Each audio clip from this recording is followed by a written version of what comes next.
Yo, Joe, let's roll out. This is Modular Media's Saturday Morning Panels, a G.I. Joe and Transformers podcast. I am one of your hosts, the Vacuuminator, and I am joined, as always, by the ever-festive Snowcone 83. Perhaps not always, but yes, that is Snowcone 80 me. I mean, it is the holiday season, and it was just your birthday. Happy belated birthday, by the way. So I figure you're feeling at least a little festive today. I'm feeling a bit festive, I would say. Yeah, I always do get in a pretty festive mood for Christmas. Not that I'm really big on like the holiday necessarily, but I do love the general thought of like merriment and the colorways of like gold and red and silver and stuff like that, and like the overall Yule vibe that it gives Yeah. off. And I mean, like, And also anyone my who's birthday. into yes. And I mean, anyone who's into toys is always going to have just a little bit of love for Christmas, even if they don't necessarily believe in all the other baggage that comes with that holiday. Yeah, being a December boy myself, it's always been a little bit jaded for us because Oh, yeah, you I don't have to get tell me. I'm an early January boy. oh man, yeah, so we get I get Christmas wrapping on my birthday presents, birthday wrapping on my Christmas presents, and that also insinuates that I get a lot of stuff. Nah, dog, I get about like a little bit. I'll get like one thing. Like growing up, I'd usually get like one thing maybe for birthday and then another for Christmas. Yeah, you'd be Um, surprised how many people are just fine with looking you dead in the eye and going, "This is for Christmas and your birthday." yeah, which I would start using as an advantage, but it didn't really work. But Mm-hmm. so Like, be it. and here's the thing. I get it. People don't have a lot of money this time of year. You gotta save where you can. But like, just tell me it's for Christmas or my birthday. Don't say and. That makes it feel like I'm getting less. Just say, hey, I can't afford to do a birthday this time of year. Here's your Christmas present early. Something like that. That would make me feel better. Yeah, for me, it's more like growing up, it sucked, but now like I buy myself all the stuff that I would buy myself. Right? Yeah, so like I mean like no one else is gonna know what version of Darth Maul I want on the shelf currently, or you know like if that's the right, like if I told my mom to go buy me a Spider-Man, who knows? Honestly, who Yeah. knows? She might You come might back not with even a find one on Spidey the and his shelf. Amazing Friends figure. Yeah, like it's so like I understand that part, so I kind of relegate or delegate like any kind of other like birthday stuff. I'm just like, don't worry about it. You know, do Yeah. whatever. I don't care. Like, I've never really cared about presents in that way, and now I'm to the point to where it's like I buy this stuff for me for every past year version of me who couldn't get stuff. It's like, nah, dog, you get what you want. Mm-hmm. Um, Like my mom was telling me the other day she wanted like a list of things that would cost between $10 and $40 so that I would have stuffing to unwrap on Christmas Day because she's been a big stickler about that the last few years. I always kind of go like, we don't really have to do Christmas. It's a big hassle and we got a lot going on. And she's like, no, we have to do Christmas Day and everybody has to have at least stuffing to unwrap. And so I sent her like a big mood board of like, okay, here's all the figures that I know are in stores or hitting stores right now that I can't afford to get right now, but are in that price range. But also, like, I need a new computer chair, and here's a couple that look nice on Amazon. Get me something practical that might be better. But I just left it up to her, and I guess we'll see. yeah, uh, um, I don't know for stuff like that. Like my mom has been like I've been doing better than she has for the last couple of years now. So like that stopped being a thing for me. And again, I don't care. Like I usually go out there, they cook me dinner and stuff like that, and like Mm-hmm. I appreciate a meal more than I do most anything else. There's been a few times where like my mom's able to like grab something like toy related. Like I guess to like further nail it down, which we talked about it last year, I think. Like I've never really gotten like the stuff that I collect for like birthday presents or anything like that. I stopped asking people for it because You know essentially it like better than anyone else would. not even just that, but like I gave my mom one time I was like, "Hey, Ollie's has 16 Triptychons." And she waited like 4 months to go up there and get it, and she showed up the day after someone shelf cleared all the Triptychons. And it was a situation where I was like, "Hey, this is something I'd normally buy myself, but since I know you said that you wanted to buy me stuff like this and you always feel bad you can't, because you don't know. Here's something that I directly want, and instead of me buying it, you can. And then it didn't work out, and so I was like, all right, we'll never do it again. I don't trust that anyone's going to get the stuff in the time that I, need. Like, if it's got a window on it, I gotta buy it. Yeah. But again, this year I think has shown a lot of changes in a lot of ways. Like half the shit that I had pre-ordered, I canceled, and then found at Ollie's or Ross. So what does that mean? Like, Means prioritize, and the universe will provide, I guess. I reckon so. But hey, speaking of providing, how about you provide for Modular Media, the channel we host this podcast on, dear listeners? Don't forget to like, comment, subscribe, ring that bell in order to enable notifications so that you can get this and all of our other fine podcasts delivered right to your subscription box. Also, maybe check us out on social media. We got a Twitter, it's at the Modular Media. We got a Bluesky, it's at modularmedia.bsky.social. And we have a Tumblr, which is at Modular Media.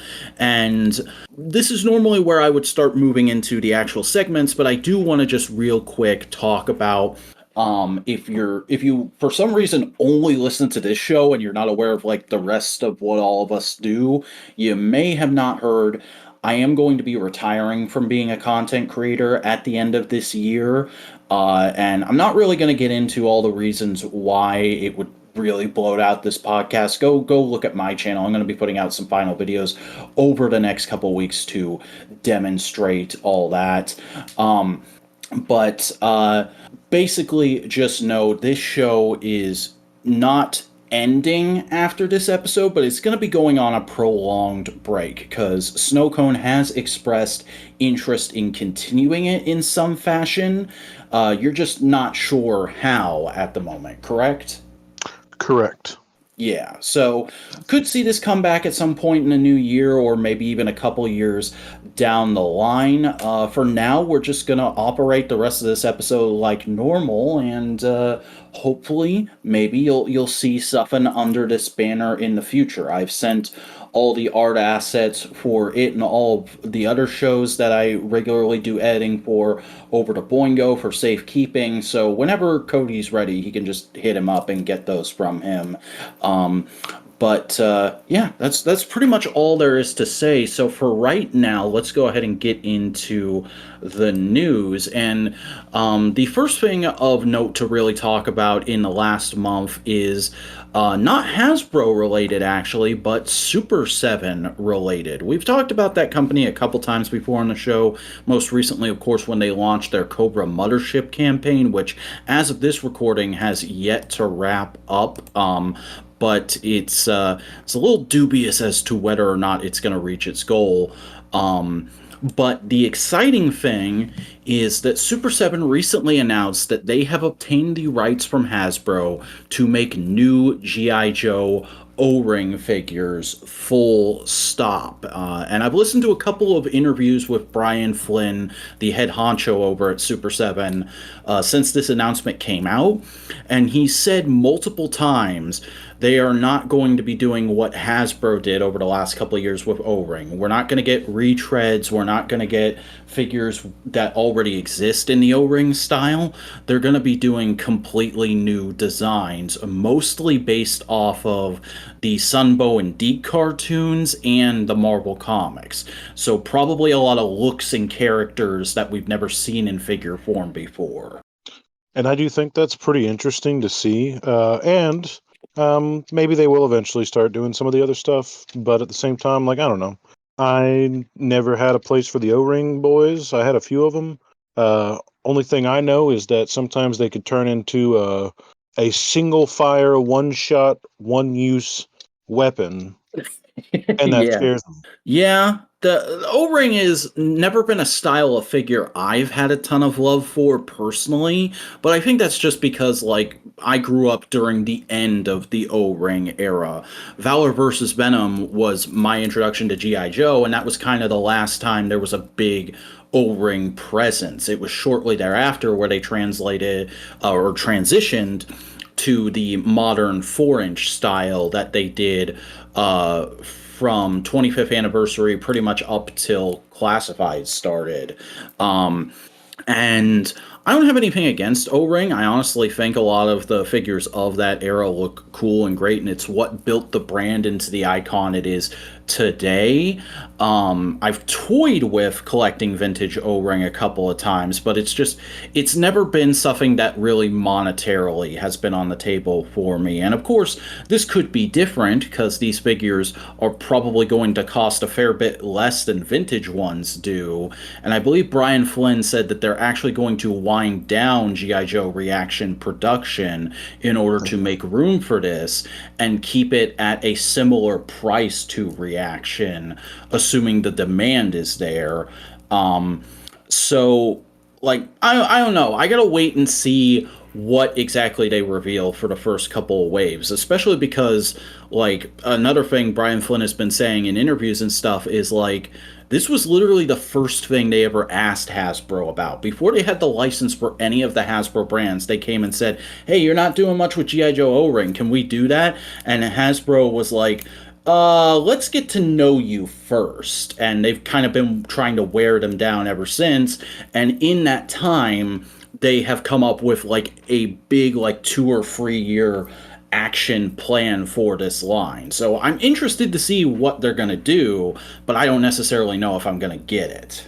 Yeah, and I mean, again, I think that's just because for us, we're going to be a different era of collector anyways, and even the Valor versus Venom figures for me, like I had a bunch of those, and I had some of the older ones, just being a little bit off and just going to like yard sales and stuff. But still, I mean, I don't know. I'm happy to see Reaction get reduced because I'm so tired of seeing that on the shelves. Yeah. I'm right there with Todd for my hatred towards those things. I mean, if it makes you happy, sure, but like at the same time, I've always grown up with like that articulation brain, and like I remember having like 5-point articulated DC and Marvel figures. Like I remember when that was like kind of it, and like it was hard to get anything else. So I was able to see like when Toy Biz switched into the Marvel Legends and then started doing all the action figures. So I have a very different perspective of that because there was a single point where I was like, man, I wish this could do something cooler, and then it started doing it, and I was like, cool, we should never go back. Yeah. I definitely feel you there. I'm not as geared into articulation as you are. I'm more like a toy has to have a fun hook or a gimmick to get me really excited about it. But articulation is a big, important demarcation for how far toys have advanced over the last few decades. And I'll admit, when Reaction G.I. Joe got announced, like, I knew there would be an audience for it, but also, like, personally, I was just like, why? And I've even had conversations with other collectors in real life about why. Like, I think it was like last September or October when they first started showing up in Targets. I was literally in a Target looking for classified stuff, and a random guy who looked to be about 5 or 10 years older than me just came up to me and was like holding one of the reactions, and he was like, "Hey, dude, do you know what the deal with these are?" And I'm like, "What do you mean?" And he's like, well, G.I. Joe's supposed to be about articulation, and these don't have that much art. These have less articulation than the original figures. I don't know what's going on here. Like, he'd never heard of Reaction before, and I had to, like, walk him through the explanation of the methodology behind that line and constantly go, like, no, I'm not defending this. This doesn't interest me, but, like, here's why people like this. Here's why they're doing this. Well, at least that guy walked up to someone. He's like, that guy looks like he might know something about this. Mm-hmm. And he I was think right. I was wearing my Snake Eyes shirt that day, actually. Okay. It's like, oh, that guy is branded to know stuff about this. That's like me buying Legos at the Lego store, my Lego shirt. Yeah. It And was like just, someone's just like, hey, do you buy this a lot? And I'm just like, nah. it was just so funny. Like, he was asking me like I was an employee of Target or Super 7, and I was just like, okay, this is happening now. I have to go into YouTuber mode for a minute. Okay. But yeah, I don't know. It'll be interesting to see how this goes. It's really cool to hear it because aside from the Transformers crossover figures, O-Ring has essentially been on life support at Hasbro for a long time, and I know that style of figure has a really passionate audience. But it's just one of those things where it's like, be interesting. You know, it's gonna be interesting. And Conversely, there's this next thing that feels much more targeted towards the two of us, which is switching into Transformers news for a second. A new computer listing in one of the retail systems. It doesn't say in this article here if it's Target or Walmart, but it's got to be one of those because that's where these always come from. um, has been found for an upcoming Studio Series Commander class figure. We can be sure now that Commander classes in Studio Series are going to be a regular thing. And the next one appears to be Studio Series 86 Optimus Prime, which seems to have surprised some people, but didn't really surprise me because, like, I think it was a live stream or two ago, BMAC or Mark literally said anyone who's in the 86 movie is gonna get an 86 figure. So, like, Optimus was destined to happen at some point because, like, what happens to him in that movie is the most famous thing about that fucking movie. That being said, I am very wary of this because I think a lot of us already have like our kind of perfect G1 Optimus Prime figure. For me, it's Earthrise. For other people, it might be Classics or some third party figure. And I'm almost certain this will be a new mold. But, like, in order to win me over, it's gonna have to do a lot. And at the Commander price point, that's possible, but, like, when I say a lot, I mean I want it to have much more tune accurate proportions and colors. I want them to get rid of that little extra flap that hangs off the back of Earthrise Prime in robot mode. I want the trailer to be fully painted. I want roller. I want tons of scene specific accessories. I want option parts to make him look like he just got beat to shit by Megatron like he does in the movie. Uh, and it would be nice if he could do my taxes for me too. Because just like Earthrise Prime was so friggin' good and felt like just such a perfect retail G1 Prime. It's very questionable to do this so soon, even though it is the 40th anniversary and it will catch the eyes of a lot of casual fans who don't buy every figure that comes out and may not have seen Earthrise Prime, even though that figure was pretty readily available. And also, it's a leaked listing, and leaked listings always irk me a little because they give you tons of time to build up an idea of what the figure can and should be in your head so that you can be nice and disappointed when it actually gets revealed when it's supposed to be. Yeah, Huh. and see that's the other tough thing is like I mean I don't mind sometimes of like knowing. I always like struggle with that. It's like, oh, do I want to know or do I want to have it be closer to where it would matter to know, you know? Because like again, sometimes we get leaks and like being a Lego fan, we get crazy leaks for Lego. Like there's shit for Lego that's leaked for 2026 right now. So like We were talking about that on components just this week. yeah, it's like why do I even need to know? It's like, hey, we're gonna do something eventually. It's like, oh, okay, thanks. Yeah, Um, but like that Lego leak, we have pictures of those. We don't have, all we have is a set of words here that, granted, can help you form a picture in your head, but what if the actual thing doesn't look like that picture in your head? Now, as far as like what I'd want from that Prime, if I'd even want it, I mean, I agree with you in that way. I agree with everything you pretty much said. It's like I immediately thought I'm like they'd have to do something battle damage, maybe a transforming roller, maybe not, probably not for the 40th anniversary. But at the same time, I think what I would expect from that figure would be why I don't like Brawn too much. Mm. Because, like, don't get me wrong, little baby Studio Series Braun is pretty great, but he doesn't have, and like, this is probably sacrilegious to some people to hear, but like, I don't like that they stopped putting the ports on him. Like, I don't like, I don't know, like, I kind of need that 5 millimeter hole in every single figure. I really do, and I think that's I because didn't of how realize I he enjoy didn't my have figures. any of those. Is that He's I got like one or two, but like, it just doesn't feel. I don't know. You know, they, I mean, they must be starting to phase them out to move on to a new play pattern for whatever comes after Legacy. well, it's just not that there's a play pattern. It's just, I mean, the weapons will still kind of do it, but like, I think what they're doing, and again, that like nothing against Braun for this, it's more screen accurate for them not to be there. he does not have that in like the cartoons and stuff like that. So why would they put it on the 86 figure? But like Mhm. we're not gonna get a re-release in like the Bumblebee line or anything like that. So I don't know.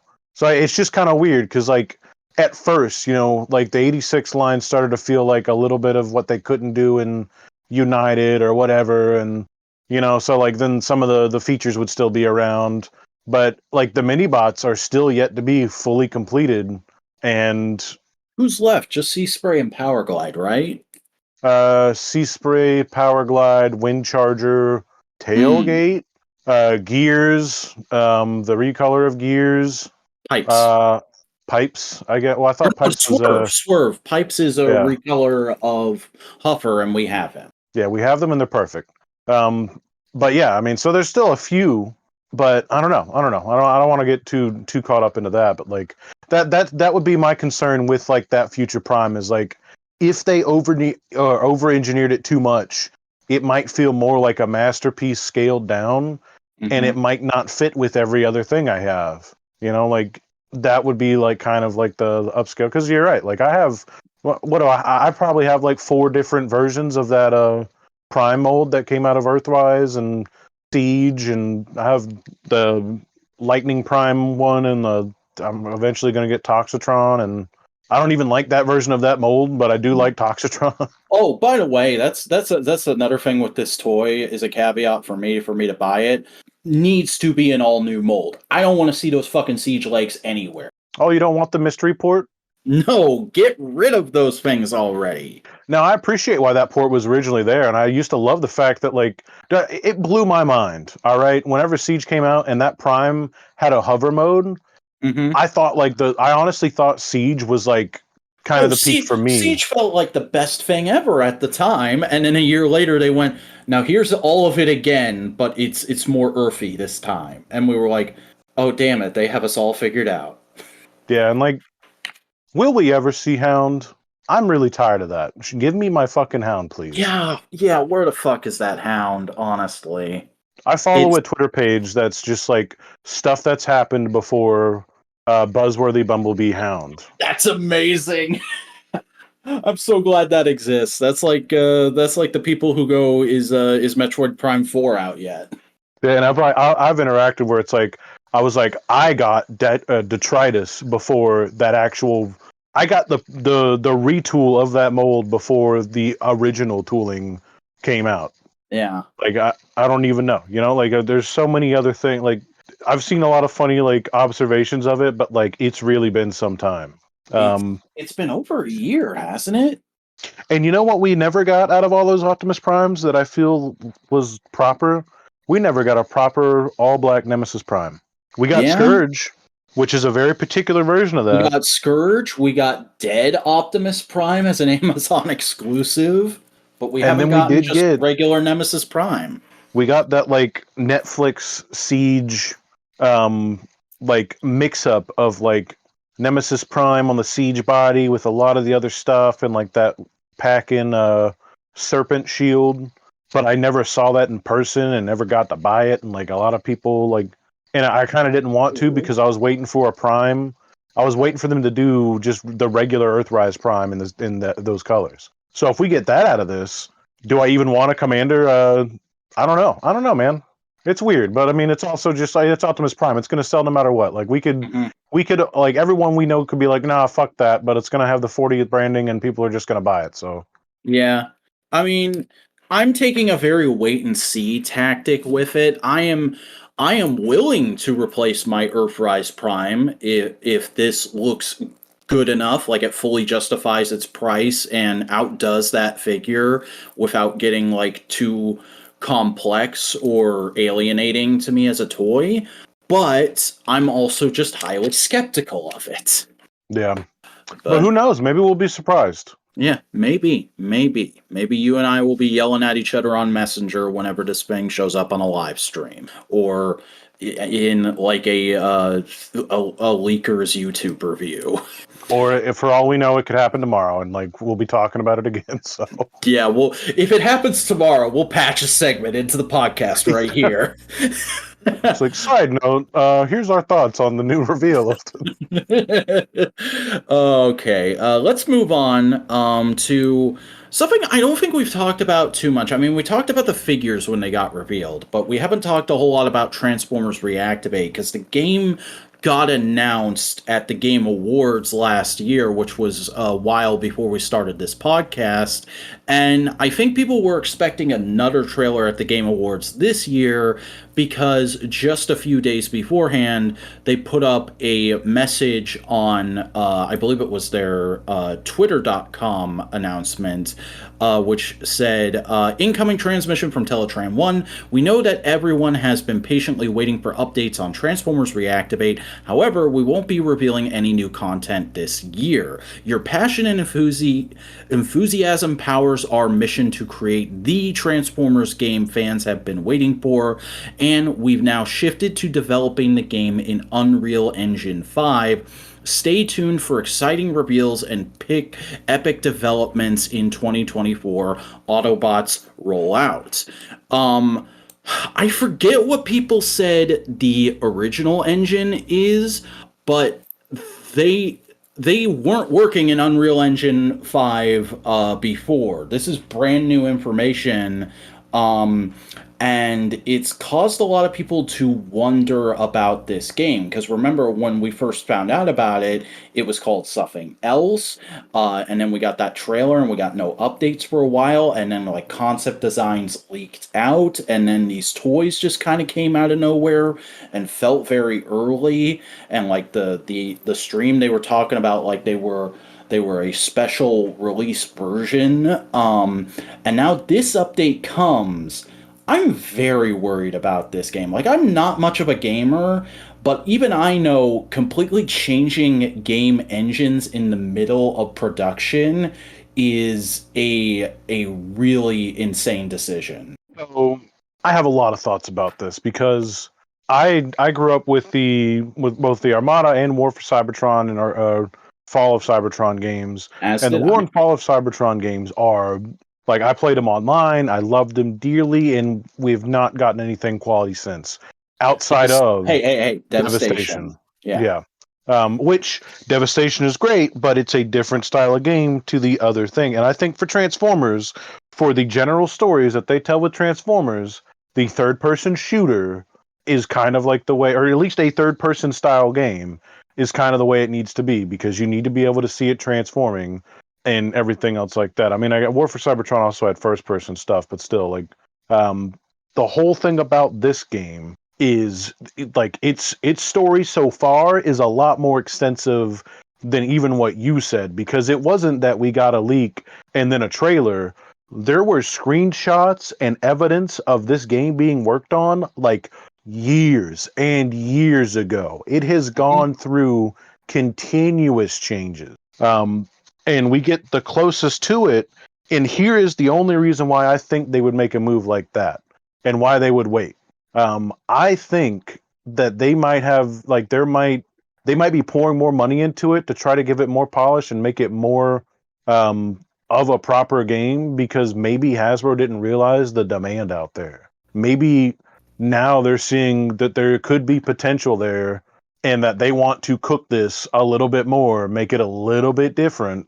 That could be the only thing I could think of because like there you like that's money wasted for sure. Like they've I don't even know how easy it is to like port stuff over from what they were working on to put it into the Unreal Engine 5. It might be pretty easy. Maybe Unreal Engine's really easy to work with. And a lot of games are doing stuff like that, but then again, this could have other reasons. You know, I don't know what engine they were using. Was it Unity? I think it was. Was it Unity? I think that's the one Oh I heard people shit. saying it was actually. Yeah. That That's sounds exactly why. that sounds right to me. I'm No, that's not exactly why then. Like that's a force their hand thing. Because hmm. Unity is trash now. Unity like came Yeah, out and weren't they said the that they people were who were gonna. trying to charge people for downloading any games based in that engine? Yeah. So the way it was supposed to work is it was also going to be retroactive, and it was going to be essentially like any download ever.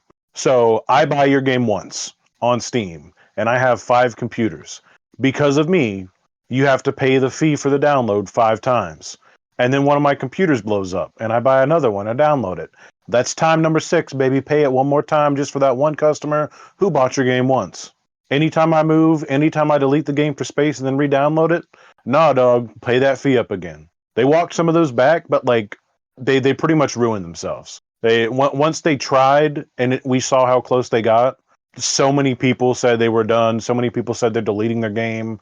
Cult of Lamb said he's going to pull their shit off. They've really like just gone over the hill. By the way, if you don't follow Cult of Lamb's official X page or Twitter page or whatever, it's funny as hell because they announced that if they got like 4,000 likes on a comment, they were going to add sex to the game. It's just been wild. Like nobody gives a shit anymore when it comes to Unity stuff. So maybe that's why. I hope it's for the better. I know Unreal Engine is fantastic. Please, please anything. Give me a damn game, please. Just Transformers. Everyone wants to play Transformers. Let's do that. Like, put it in Fortnite, like the Lego mode. I don't know, dude. Like, Yeah, yes. okay. So I just did a bit of Googling around while you were saying all that. It was being developed in Unity 5. Yep, that's what happened then. Great. Well, I'm glad they made that change then, but still, that means like that's got to have added like another 6 months to a year onto the production cycle of this thing. It all depends on how extensive that's going to be, though. Because Yeah. that's the thing, man. Like, I think this game might have been redone a few times. I Yeah. think they got close and recooked a few times. Because some of the early stuff we saw kind of made it look like it was meant to come out like 5 years ago, which is hard to judge because it's early shit. So like maybe it doesn't matter. But some of it was like there was evidence of gameplay. I follow this one guy on YouTube. Well, I I forget mean, his like, name. even on the fucking figures that they just put out, there's screenshots on the back of that box that are supposed to be from the game. And now, for all we know, the game's not going to look anything like that. Yeah, I mean, I guess we can just have to wait and see. But like, I'm upset about it. I was excited about that game. Obviously, that's two things I like: Transformers and games. Yeah.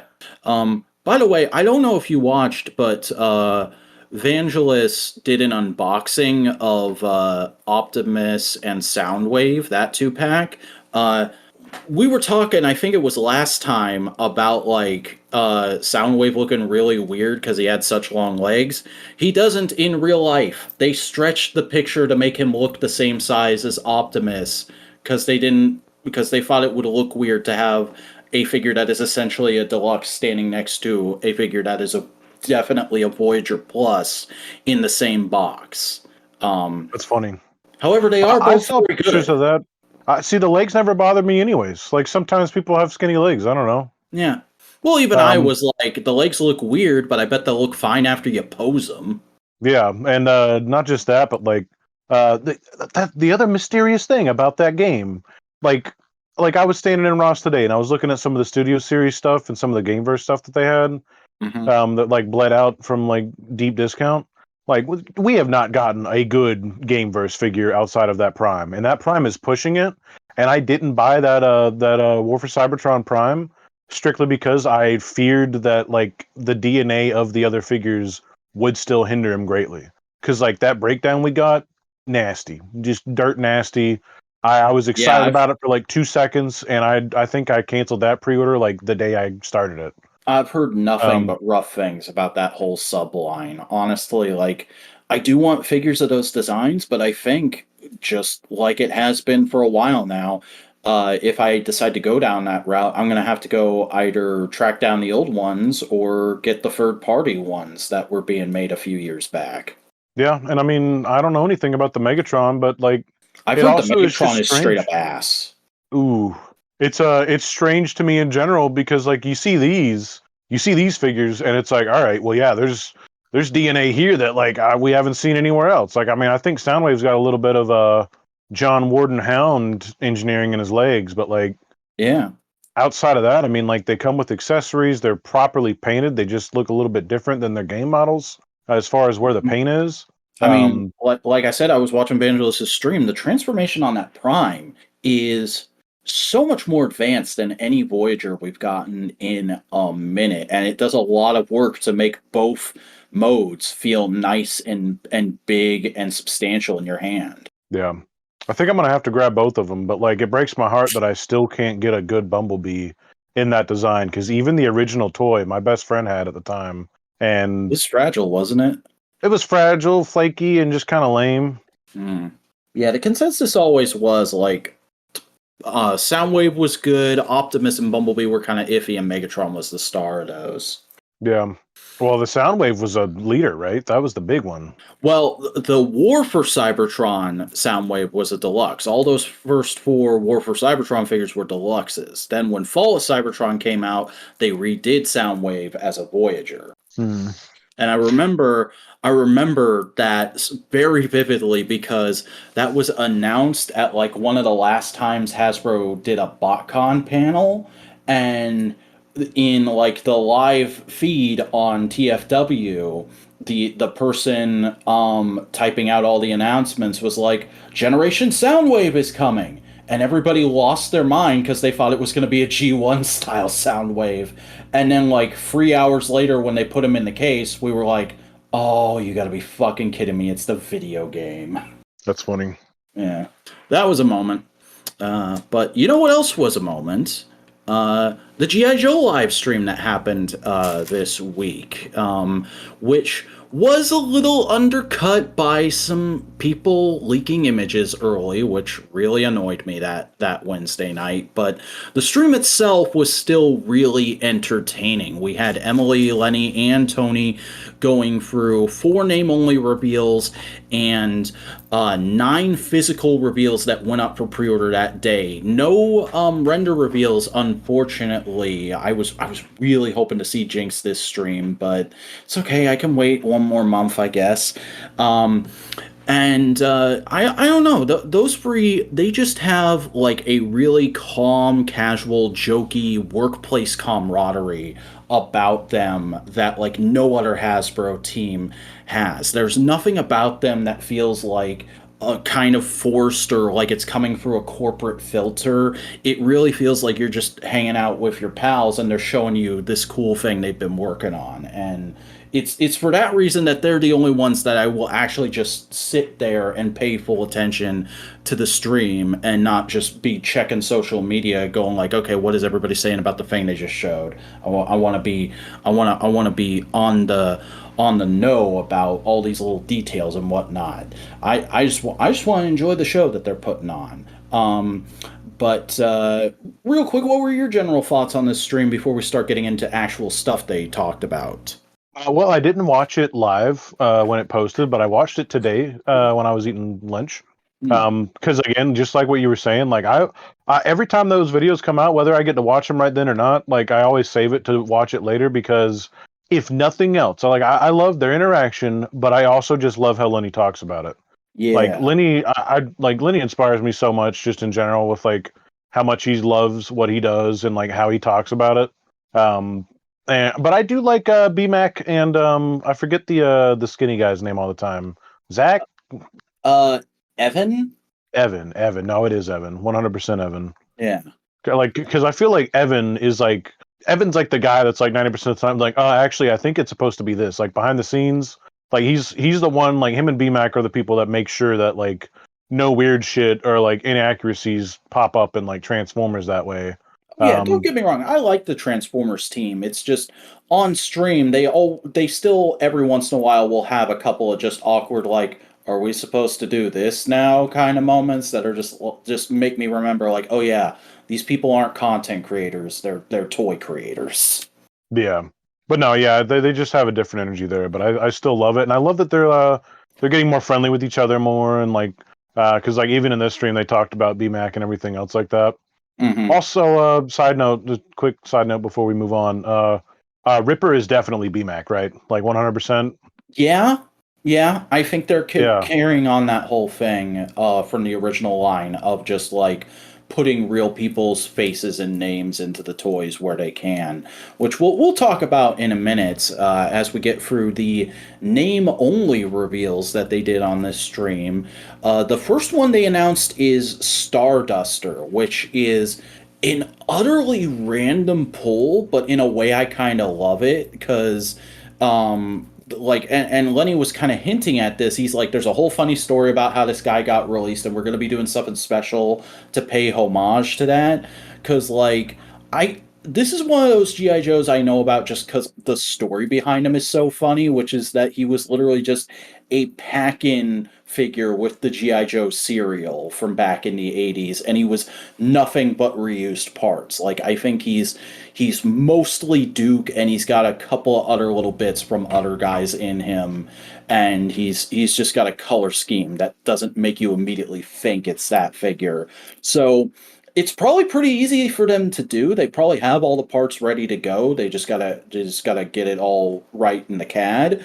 But I think it's cool that they're doing him. How about you? Um, is this not the same guy that they did the custom JoeCon or whatever of like a year and a half ago? Gosh, I do not recall. I don't pay too much attention to Joe Con.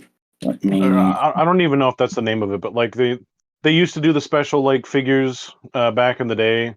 They'd always do like one or two special figures that would only get like that kind of release, and like they'd have to like custom make them and stuff like that. Yeah, I know what you're It was a talking lot about. like BotCon. It was a They're lot like a BotCon custom stuff. class figure, I think is what it's Yeah. called. I'm only finding footage of the vintage or like obvious customs that don't look like they're from a kit. Oh, okay. So I don't think it was a custom class, but there was a JoeCon exclusive Starduster at some point in the 4-inch style. I just put an image in the chat. Either way, that's the guy with the jetpack, right? Yeah. Yeah, it's gonna be great. I will buy everything they make. I don't give a shit anymore. Like it GI Joe is the one thing where I stop worrying, and unless I start seeing people get it in hand. Like Firefly is the only figure that like I've not picked up, because I'm waiting for them to redo that because of like if you try to order that on Amazon right now, it has the thing flashing on it saying frequently returned because something with his hip was fucking up with like everybody, and that Oh, sucks so I much because hadn't I heard that. also That's really unfortunate. yeah. Did you ever get that one? No, because I have the Cobra Island one, so I didn't feel like I needed the new one. And I think he's perfect, but like, man, I don't know. I'm scared. I'm scared to buy it. And it's sold out on like Pulse, I think. Yeah, But that's rough. yeah, everything else though, it just seems to be constant quality. Yeah. But no, Falcon in his friggin' head, but Starduster is cool. I'm not he's one of those characters where I go like, "Hey, that's great. I love that rando is getting a new figure, but I don't know if I necessarily need him. It'll probably depend on how he looks once we start seeing him in hand. Especially because of like Lenny's hinting of like, "Oh, we're doing something special with this guy." Because I've heard people go down two different paths of speculation based off of that. I've heard people saying like he might come with like a launch pad to key into the fact that he has a jetpack, and I've also heard people saying like, "Oh, he came in a box of cereal. What if he comes with a small box of cereal?" And I'm like, "I've got No, I've got please no. scale boxes of cereal, but oh man, that would be funny." Here's what I say to that exact moment. Um, Chuckles is cool. Don't make me do that again, because I will not. Oh yeah, I doubt this guy is an exclusive. I think he's a regular wave figure. But no, I'm saying like I don't think Chuckles is worth it. Chuckles is a great figure, and the paint and stuff is there. It was double the price of a figure with none of the deluxe of like a $30 figure. Like there is other GI Joe figures that have come out in the same exact year as that figure, like the Minesweeper guy, that come with like 10 times more, and like why like Chuckles has a pistol. Well, what are you saying that to? Are you saying that to the launch pad or like the cereal box? Like I don't know where you're going down here. So my thought process is Chuckles. A lot of that money definitely went into the box. Yeah. The box has a lot of fancy shit, which again, it doesn't really reseal the right way, and like it's a pretty neat thing, but Well, so that's if they're because gonna he's an do a cereal SDCC box, exclusive. They always do that with SDCC exclusive. yeah, I don't know. I It's hard for me to go back and forth because like I don't know, man, I don't Yeah. know.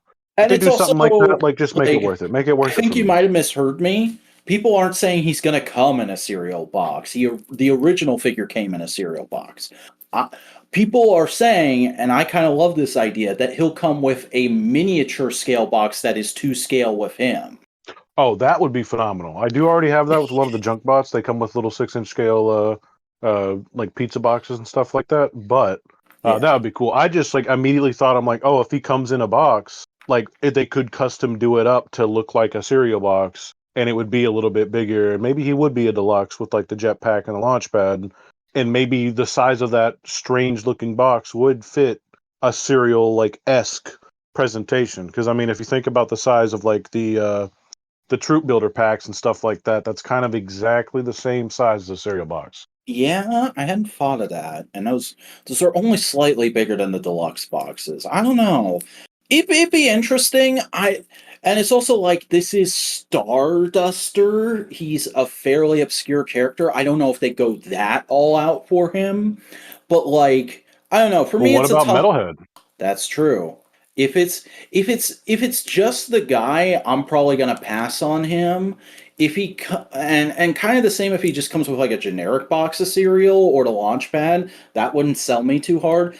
But if he comes with a scale box of cereal that is literally the GI Joe cereal he came in back in the day, that might get me to bite. I gotta admit, that would be pretty fun. But Um, what if it's just like a spaceman GI Joe figure? You don't want that though. I mean, we got plenty of those, and this is going to be a lot of stuff I Where? already have. And it's also just like I gotta watch the budget going into next year, man. Right. I feel you. Um, but then they announced Nemesis Immortal, who is the artist formerly known as Nemesis Enforcer. Uh, basically, they I think they lost the rights to Nemesis Enforcer at some point back at like the beginning of the 4-inch era, and they've been calling him Nemesis Immortal ever since, which is it's fine. It's fine. He's still the same guy. Um, and I think it's a really cool announcement. I love that they went out of their way to say like this guy's going to be really big because I feel like Nemesis Enforcer should be like a full head taller than Serpentor, me personally. But I don't know. It's going to be a really crazy, unique figure, especially for this line. I definitely agree with you. I'm probably a lot more excited for that than you are because I want to see everything in GI Joe from the weird shit to the silly shit to this fucking thing with bat wings. Give that to me. Yes, please more. I want to Um, see it. I just don't know if I have the money to put it in my house. fair on that one. I hope it's not like Serpentor, not a like exclusive or something. But then Hmm. again, like I would expect, like I don't think Serpentor should have been an exclusive because I think a lot of people wanted that figure. Oh I yeah, think and there's this still character should have people been who the will exclusive. ask who will there's still people who will ask like, "Do you think they're going to do another run of that?" No, it was an exclusive and they did 3 separate runs of it. Yeah, they did put him up a few times. Him and Doctor Mindbender, which again is kind of perplexing because Mindbender, I always thought was like a pretty popular character in a lot of the GI Joe stuff. Well, I don't know. But like, yeah, this guy is pretty exciting. I think it's going to just be interesting to see how he looks cuz he has the potential to look more like a Marvel Legends figure. Um and I really hope they make his wings articulated this time cuz they've always just been like a static piece. And I think if you give them a good amount of joints, it could make for some really dynamic photography. So that comment about the Marvel Legends thing is interesting because I don't know if you've been buying a lot of them recently because I have not, but I did pick up a few of the discounted ones, like, and then I got like the Wolverine, and like the Destroyer thing and that Black Widow. Those figures with the way that they've done the skin tones, the suits, and like the actual faces, they kind of do fit with the GI Joe figures now. Yeah. Like they've made them look very similar. So like that might not even matter. Like it might not matter now because it seems like I mean, in this stream they talked about the printing on like a lot of like the faces and the stuff they've been pushing, and I mean, yeah, like it's there.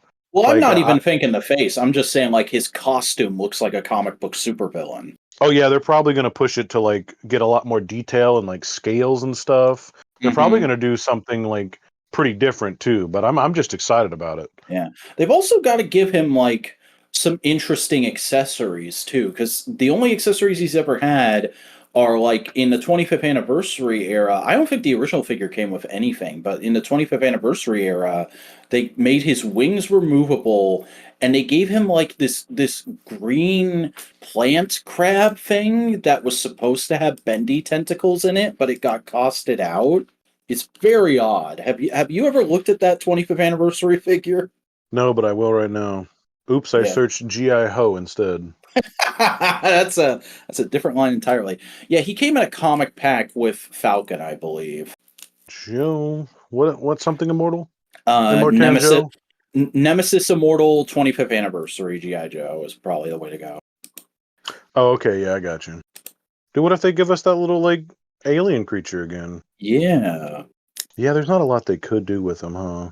It's gonna be interesting. It's gonna be interesting. But then we get into stuff that's more exciting for me because it's more in like that 84, 85 sweet spot of where I like a lot of the GI Joe mythos of the real American hero era. And they announced Xandar, the final of the main Dreadnought siblings, is coming to the line. Um, I'll admit I'm not super excited for him, but I do want to get him just to complete the siblings. So definitely going to be keeping an eye out for how he turns out because he is definitely one of the more wacky designs in a wacky sub faction. Because So, go oh, ahead. continue. Xandar is not the guy who drives the vehicle, right? No, that's Frasher. Yeah. Well, I guess that doesn't matter because we know we're gonna get that at some point. Yeah. I think that leaked or something like that, or they talked about it. I think Lenny said that he's like, "Yeah, we're doing it." I think he said that could fit into the same price point as the Vamp. Yeah, I mean, it makes sense. It's the same size. I think it was the same price point as the Vamp, anyways. Yeah, no. Xandar is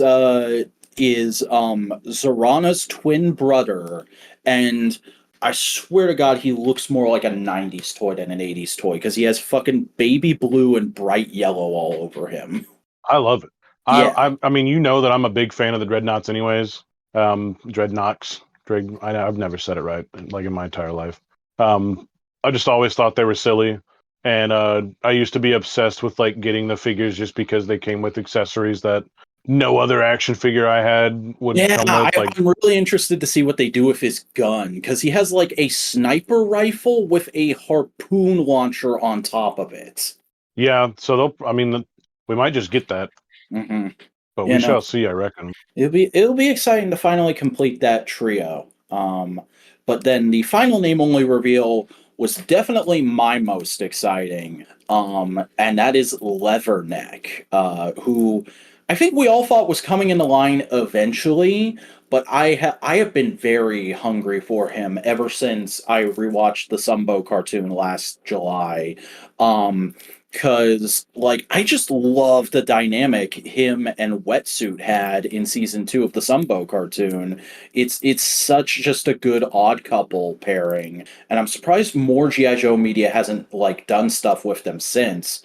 So I'm excited to see him come. It is kind of just another guy in green camo with some guns, but like it's that guy in green camo with some guns. So I'm excited to get him.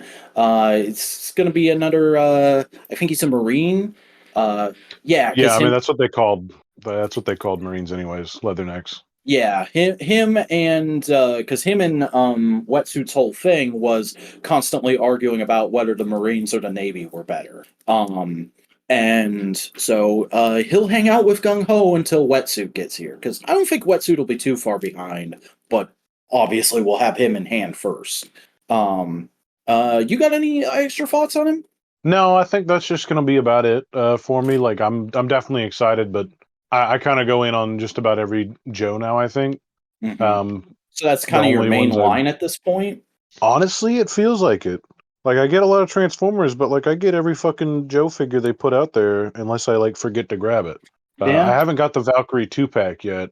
Same, Um, and that's one of the few figures I haven't gotten yet this year that I did really want to. It's $50 for two figures, and I've kind of been going back and forth on it, you know? yeah, and it's also kind of hard right now to like. It's like I want to still like quotation mark support these figures, but I think they are doing well enough in main stores. Oh Like, yeah. sure, some of them are making it to Ross's, but like, there's a lot more nuance going on there than just like, Oh, where do I I put my completely money? forgot to put it on the topic list or tell you. But we found out recently why that happened. Um, in an interview with the Full Force, I believe it was, Lenny and Emily said that Hasbro Pulse literally did a warehouse clearing to make room for all of the new stuff that was coming throughout the holidays. Like they just didn't have space for that stuff anymore. It wasn't a matter of it's not selling. It was we need space for the stuff that people are waiting for. Then where the fuck did Cosmo come from? I maybe they had like extras they were hoping to replace for like replacements or something like that. I don't know. That's the official story now. See, I hear that. I hear that and I see the stuff that we got and I'm just like, I don't know about that. I would expect that if it was just like a bunch of tat, but like it's not really. It really isn't. Like it's not like the shitty shelf warming figures. It's more like some kind of like fucking crazy ass shit that like shouldn't even really be there. Like it's a lot of figures that sold out and stuff like that anyways in the first place. But I guess sometimes it's not. I mean, it's very strange. It But is.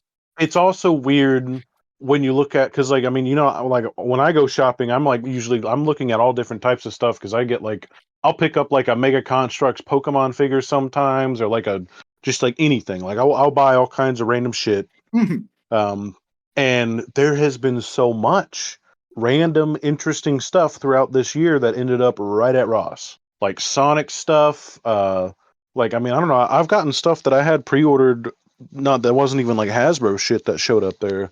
Um, it's just very strange.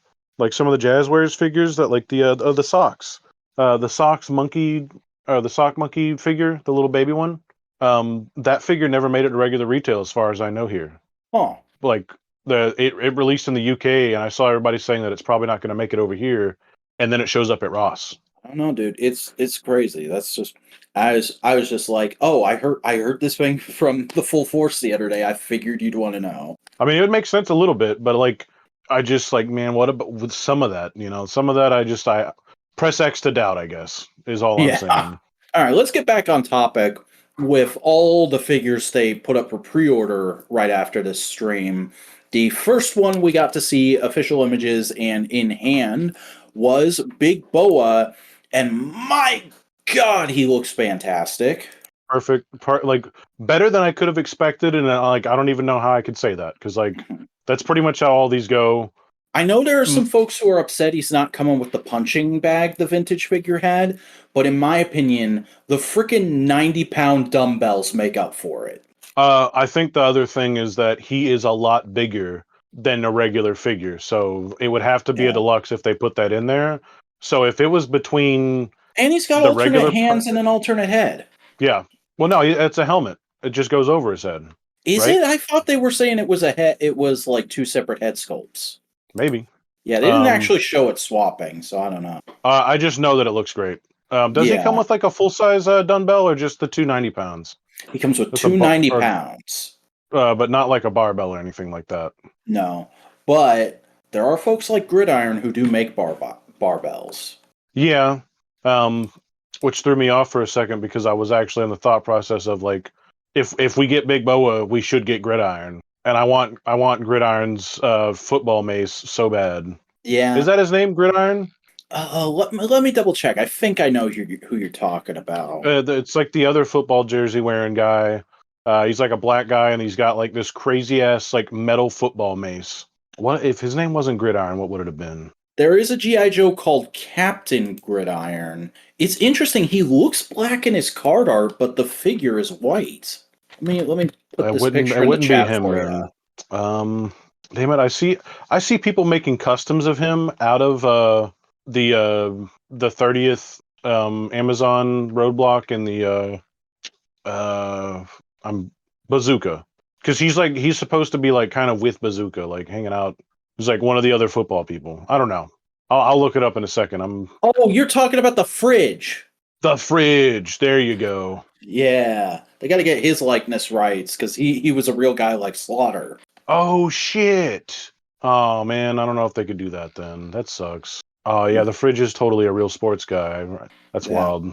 I think he even did ads for the figures back in the day with Slaughter. Yeah, that would be cool then. I don't know. I am excited though. I Yeah, reckon. Big Bo is one of those characters that's goofy but just in line with the original military theming enough that I absolutely love him. So I've been waiting for him to hit classify for a while. Definitely gonna get him. Gonna have him in a big old wrestling match with my Slaughter, I think. But let's move on from one of my favorites to one of your favorites, because they also showed the Techno Viper, which I think looks really good. As somebody who wasn't particularly excited by this figure, I think they did a fantastic job of it. It's a really nice example of what classified should be, of taking that classic figure, just modernizing the sculpt and articulation a little, and giving you one extra modern flourish, this time in the form of like a holographic readout you can put on his gauntlet. Yeah, I do feel like the readout was in exchange of a traffic cone, but it is not hard to make a traffic cone. Mhm. Um, And I mean, also not like I said required. with the barbell, the fandom will provide. Somebody's going to Yeah, make you like some traffic cones. I think I might already have one somewhere that's just the right size anyway, so it might not even matter. It's definitely cool. He definitely looks perfect. Although I do think in the actual product shots, his left eye in the photo is a little overblown, which kind of makes me worried a little bit, but we will Hmm. see. Like it kind of looks like some of the yellow paint bled out onto like the mask part. Um, but I love Techno Viper. That's one of my favorite. No, I think that might actually be my favorite 30th anniversary figure, Hmm. or 25th or whatever it was. Um, so I'm just excited to get it. If I get it, we will see because I wasn't able to pre-order it. That bitch is sold out on Yeah, Amazon and Hasbro. there's probably folks who bought like 40 of them. Well, dude, it was three. Three were available per customer. Like, how the fuck did it sell out like that? That's insane. Well, I I knew remember I like people were doing that Televiper, but with the eels on Amazon. oh yeah, I did get one. Oh no, I didn't. Fuck. Remember, What did because I you were get? like, you I said you got dodged fucking a bullet torpedo. there because the eels had issues. Yeah, because the glue was fucking up on their chest. Mhm. But yeah, I don't know. I think this guy looks really good. I'm not sure if I'm going to get him, but I am mighty tempted because it is a really good sculpt. I think you'll buy him if you walk into the store and see. Yeah, and we should. And speaking of the store, we should also mention this is where they showed like, hey, window boxes are back, everybody. It's exactly the same as it was right before they went away. Don't worry. So the thing that kind of scares me about that, they look better than they originally did. For one, they show off the weapons a lot better, I think, in the new ones. But Okay. the thing that scares me is that they're a little bit different. Like the GI Joes now are a lot better than when the classified line first started.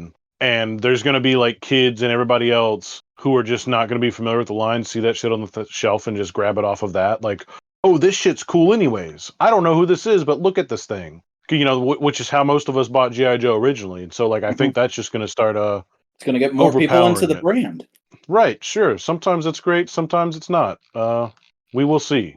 Probably Yeah. nothing. I'm not going to say that them making more money is a bad thing, but also don't want to talk about that company making money like they're a third party company, not like a multi-billion dollar like asset beast. So who knows? But even saying that, again, like a huge example of why I love the GI Joe streams compared to all the other brands at Hasbro is the fact that they're able to do things like this little moment they took aside during showing off the Televiper to go like, "Hey, here's a little sneak behind the scenes." When we first ordered a production sample of this guy. We accidentally got one of the digits in the deco sheets off, and because of that, we got a version where a bunch of his armor was baby pink. And they showed us that figure, and they're like, this is not coming out. This is just a prototype. This is just like, hey, look at this dumb thing that happened. But I love that they did that, and I actually kind of like the design. I mean, if they want to give me a baby pink Televiper, I'm not going to say I won't buy it because I would. Oh, we're already getting another version of the Televiper before we get that, anyways, aren't we? Yeah, it's coming with the, is it SMS? HMS, I the don't know, hit, the big, the missile fucking missile trailer. trailer for that thing that should be here soon. Hmm. But Accessory for my accessory. after Techno Viper, they showed a figure I was really excited about, Quick Kick, and great googly moogly, he looks good. I am really happy with how this guy turned out. Looks like he's got all the articulation you could possibly want from a martial arts oriented figure. They upped him to 2 swords from the vintage figures 1. He's got a bunch of alternate hands, an alternate head where he's doing like the Bruce Lee kind of like karate face. He comes with a frozen fudgy and like a ninja star throwing effect. They said they like took extra care on the feet sculpt because he's barefoot. Like everything about this figure just looks fantastic to me. This is one I am definitely going to get. No, somebody's just a freak in that design team for sure. That's just what I would have said to be like, it's like, what? How come he's got like photorealistic? Like nobody else has accurate feet like this. Shot of his prime will appreciate that though, so that'll be funny. Yeah. Oh my god, I can't believe you just said that. Gotta call it like you see it. Yeah. Takes one to know one. You know, I don't know. This figure just it looks perfect. As long as nothing is wrong with the QC, I think this is going to be a home run. Anything to add? No. I love the fact that we're getting him. Again, I do like the accessories. I wish that he came with that stool, but I get it. Whatever. Why would he even come with that? Because there's a photo that came out when this went up for pre-order where like the next figure we're going to talk about is in the foreground aiming his gun, and in the background you just hilariously can see the silhouette of Quick Kick about to like bash Big Boa's face in with a stool, and it's the best promotional photo I've seen for a toy in ages. It's like a side note that reminded me of the fact that like Emily was like, "Oh, what's a tactical shovel?" And I just like had like a flash in my mind of like somebody in World War One using the fucking shovel, like the serrated part of the shovel to like smash somebody's face in, and I was like, Yeah. I hope she doesn't look that up later because she might not be excited with the results on that. Yeah. Like, because it was a weapon, it was not just a shovel; it was used that way. Mm-hmm. And it's funny that she didn't know, because I think like haven't Outback and one other guy come with a shovel that's like that? Yeah, but it's a pretty normal survivalist thing, and normally it's not meant to be a weapon. It's just it's meant to have like a multi-use to it, and like be able to dig, saw, and do other stuff. Mm-hmm.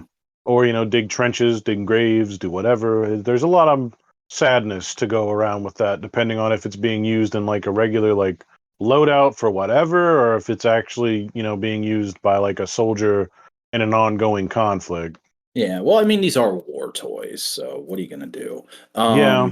But the final figure from the main wave they showed was Airborne, who looks fine. I'm not particularly excited about him. I gotta admit, just because like I have no attachment to the character, the design, like it looks like what it should be, but it's just not particularly exciting to me. I think the most interesting thing is like they gave him covers for his goggles because apparently that's a thing with paratroopers. Yeah, it's a thing for a lot of troopers because you do have to protect the actual like seeing part of that shit. Mm-hmm. Because if it gets scuffed up, they can prevent you from being able to do other things. Also, oh, I just remembered they said they changed his skin tone a little bit to make it more clear that he's a Native American, and I was like, oh, that's cool. I didn't realize there were other Native Americans in GI Joe besides Spirit. Well, yeah, I think it's meant to more match like the cartoon because he did show off like that. And I think the toy originally was incorrect compared to like the cartoon. Mm. But yeah, either way, he was one of the people in like the GI Joe PSA things, and he was in the cartoon a lot, and I do care about him. I'm excited to get him. Also, he's meant to go with the Dragonfly anyway, so oh well. Yeah, yeah. If you got the Dragonfly, you got to get this guy.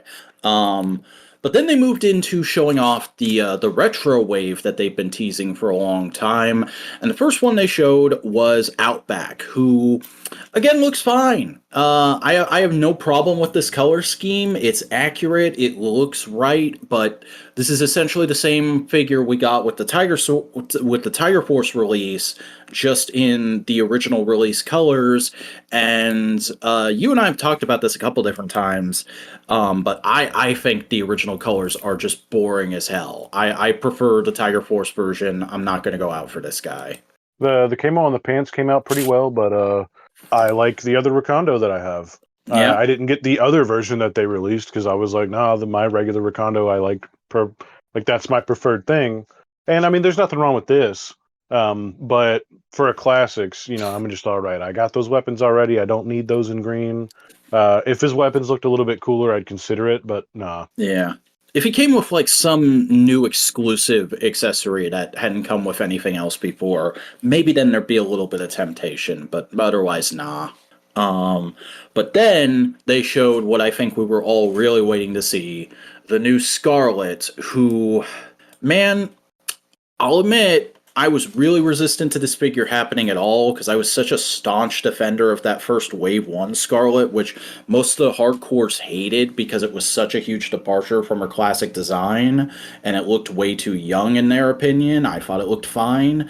Um, but yeah, this is a perfect Scarlet figure. I'm gonna be getting this thing. It is just so wonderful. The sculpt is dead on to the original. They even kept the ninja stars and the little pistols sculpted on her forearms, and all the accessories she comes with are just exactly what you'd want, and then a little extra on top. It's perfect. Yeah, and I'm excited to put my hands on this figure for the first time in this colorway, and then nope, I said that incorrect. I'll own two of these because Dragonfly again, Yep. And which is kind of they did weird. acknowledge that. They were like, hey, eagle eyed fans pointed out that Glenda was going to get turned into this, so good on you guys. Here it is. No, I don't think that's an eagle-eyed situation. That's a little bit too coy for me. I chuckled at that, but I was like, yeah, no. Some people were upset because they believe all the figures that they include with that need to be like special, which I mean, it's special enough. Yeah. Um, I mean, it's it's not just like they're going to put Glenda out on her own at some point. no, yeah. Then I would be a little mad. But I still think the Dragonfly is worth it for what you get anyway, so I don't care. Yeah. Um, but yeah, no, I mean, I'm gonna get this for sure. I also did like that original Scarlet, but I think this Oh, does a this little bit just more blows for it out me. of the water. Like, it's even got better articulation. She's got double jointed elbows and butterfly joints, which that Wave 1 figure did not have. Yep.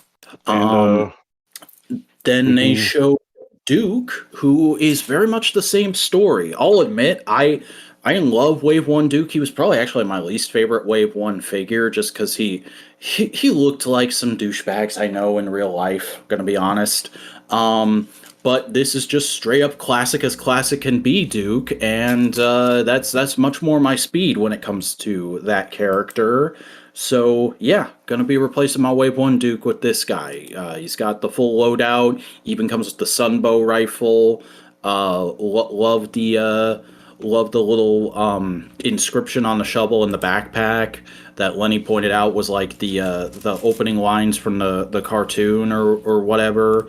I think it looks great. How about you? yeah, I can't wait to buy a third Duke. Which it's so weird that that's gonna be my third Duke. And I always expected to have more Dukes because I was like, all right, yeah, Arctic Duke, I'll probably get one of those. Give me like the Super Suit Duke because I'm sure they'll do something like that eventually. Hmm. Or like one of like the armored Dukes. Like there's been a couple different like armored up versions of Duke. But Yeah. instead I got like Duke Vanilla 1, Duke Vanilla 2, but with tiger stuff on them. And it's so funny because I've with those two Dukes, I've gotten most of the accessories that come with this one, but the face and the design, perfect. It's different, it's Yeah. better, and dude, the helmet he comes with, like, Yeah. he doesn't come with a jetpack though, right? No, he comes with his with I think that backpack we've had a few times before. It might have come with the Wave 1 figure, I'm not sure. But like it's all the stuff that came with the original figure, which was the binoculars, the helmet, the pistol, the grease gun, and then you also get alternate fists and a dagger and the sunbow rifle. Okay, yeah, I mean, still that's plenty. Is that did they say if the uh tactical shovel's removable on him? If it's the backpack sculpt, I think it is that we've gotten several times before, then it's definitely not. Yeah, that's fine. Yeah. I mean, you could always just give him the one from Outback. True that. Wait, Outbacks is removable? Yeah. Hold on. I will confirm that. I didn't know that. I thought it came packaged separately. Backpack does not have it on it. I think it can also mount on his legs. I also took an inopportune toilet break. Sorry. Okay. No, I mean I don't want them to. Yeah, Outbacks comes Oh. packaged from the main body of the figure, and it can mount on the backpack. Here's Outback. There's no shovel on him. There's Outback's backpack, and there's no place for that. It's just like a little square peg that sticks out the top, or the side up top.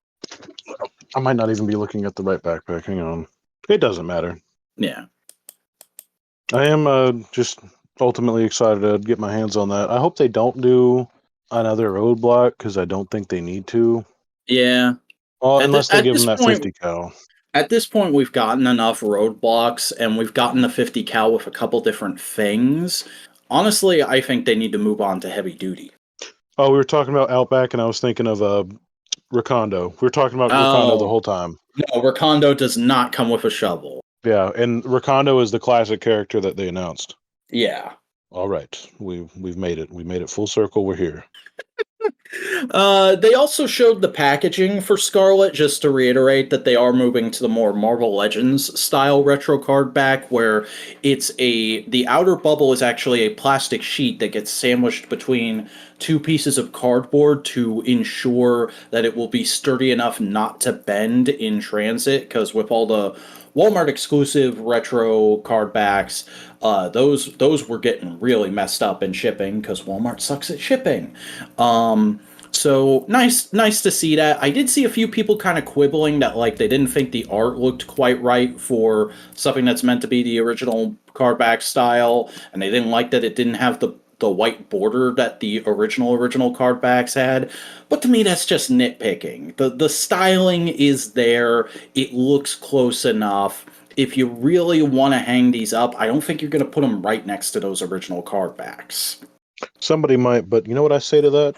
Who fucking cares? Yeah. Seriously, I'm not gonna get this because it doesn't have the white fucking border. I can't believe they fucked me, and this country's failing me. I'm losing my mind.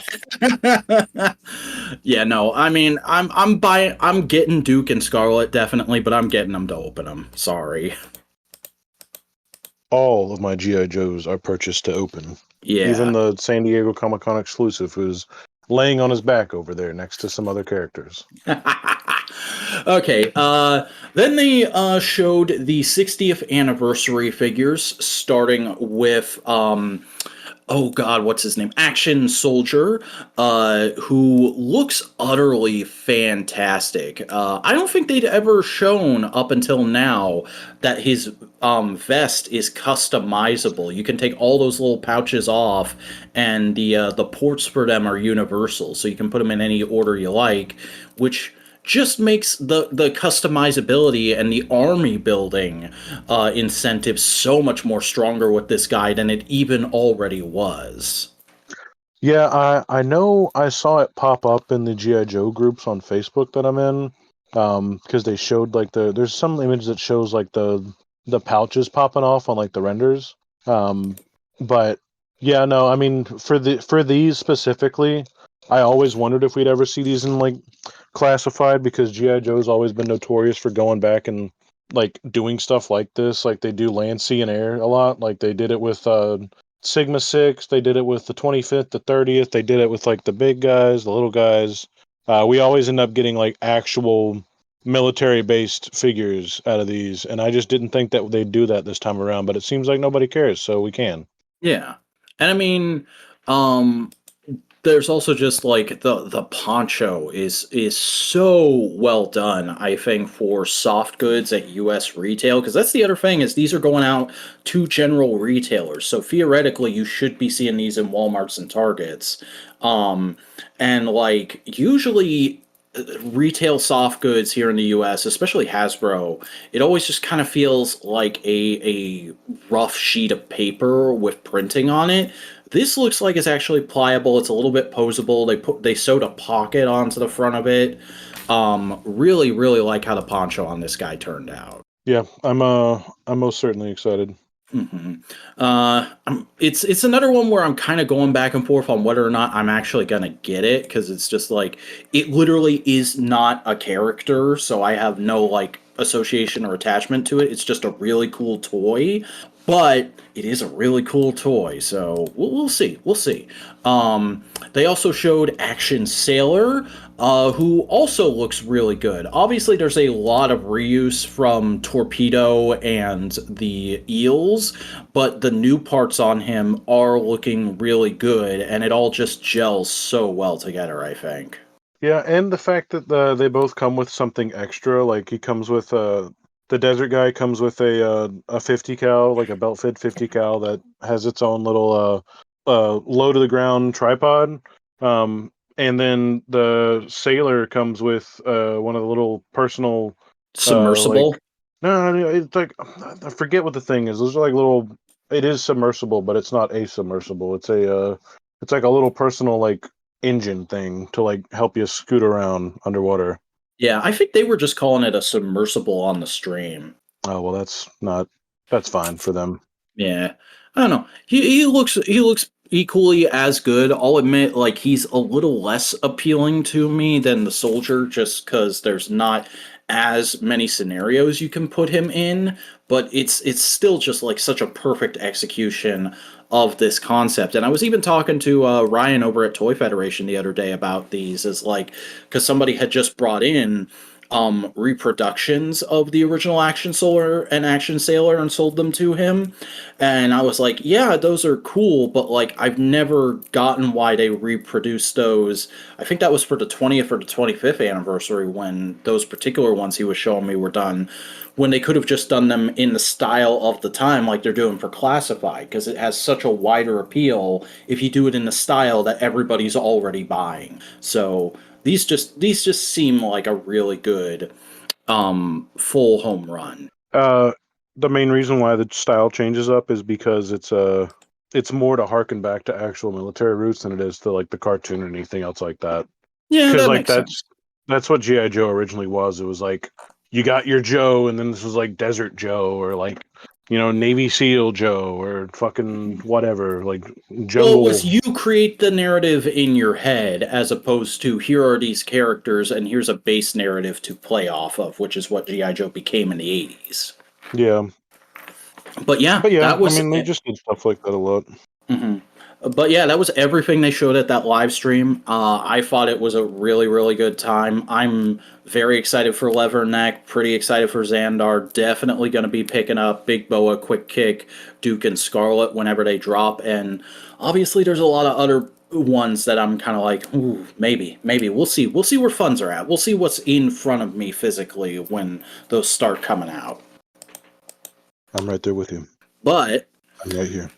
that is not our last bit of news this week. We actually got undoubtedly my favorite bit of news for this episode, which just dropped last night. And we kind of knew this was coming because I believe the convention this happened at, which was Cybertron Fest 2023, a convention I'd never heard of before. But they had tweeted out that they were going to be getting an exclusive Hasbro reveal of a big item, and everybody went, Tidal Wave? Is it Tidal Wave? Are we gonna see Legacy Tidal Wave? He was on the poster. Are we gonna see him here? We've seen Magmatron. Are we gonna see Tidal Wave? And lo and behold, we fucking saw Legacy Tidal Wave along with Origins Wheeljack. But we saw Legacy Tidal Wave, and holy fucking shit! I don't know if I've ever talked about it on this podcast before, but the original Armada Tidal Wave was a grail of mine for pretty much my entire childhood until I found him complete at a convention in 2017 when I was 20 or 21. I forget how old. And as soon as I actually got to mess with one, instantly became my favorite toy of all time. I joined on the bandwagon as soon as I started to see it, of people going, when are we getting a Generations Tidal Wave? This was an original character, of which there were very few in Armada, and it's a really cool design, and it's never been revisited since. When is this going to happen? This is a great figure to do at Titan class. I was even thinking you could do it at Commander class for a while. And now to finally see it, I I like lost my mind for a couple of hours last night at how good this looks. It looks just perfect, almost exactly what I would have wanted for a generation's release of Tidal Wave. He's big. He's got the anime accurate colors and sculpting. I would like to see them do him in toy colors or even Energon colors at some point, but I understand you're going to go for the most famous color scheme first. And he's got all three modes. He can do the big robot, he can do the dark fleet, he can do the big combined ship, and as we were kind of speculating on back when Legacy United first got revealed and we saw the poster and everything, there are little miniature components that can deploy from him to combine with the Legacy Armada Megatron. And we haven't really seen too much about those yet, but they look like they might also like transform on their own into a miniature him. Might be like the closest we're gonna get to his mini con. So in that picture I sent you, the reason why I sent that to you and we were talking about it, I think that the thing on the right arm of Megatron is actually not part of Tidal Wave. I think it's his jet. I think it's his little jet guy. You think it's Ramjet, which I don't deny That could was be Ramjet? possible. Yeah, they called that That's minicon funny. Ramjet. And like if it is, that's fine, but that makes me want to see toy colors even more so because that little component that's on Megatron's I think it would be Megatron's right arm, but it's the left arm if you're looking at him. That is like not the colors of toy Ramjet at all. So if it transforms on its own into Ramjet, or if all those extra components combine into a miniature Tidal Wave or something like that, I want to see a toy colors release even more so that we can get Ramjet in its proper colors. Yeah, it's just kind of weird. It's weird to see, but we'll probably know a bit more. I think they said Monday that actual video is going to post. Yeah, because there's clips of it, because they have it on a monitor at the con, and that's where we also saw that they made a brand new base mode for him, which looks fine. It doesn't look great, but like it's not terrible. It doesn't look totally half-assed. It looks like there is some dedicated engineering for that there. But I'm more excited about all the classic modes on this guy, especially because they've just upped the sculpting so much. He's got way more articulation than the original figure, and I love that original figure, as I said, mainly because of how clicky and fun and simple his articulation is. But this guy looks like he's got fully movable arms and like possibly a pseudo butterfly joint at the shoulders. The head on the original figure couldn't move at all. This one is clearly on a swivel. He's got well, the original had about as much leg articulation as Armada Megatron in that they could only really swing out to the side. This, he's clearly got the full suite of leg articulation that you want on Transformers. And I'm not really sure, but it looks like he might have a waist joint of some kind under that skirt. So, I don't know, man.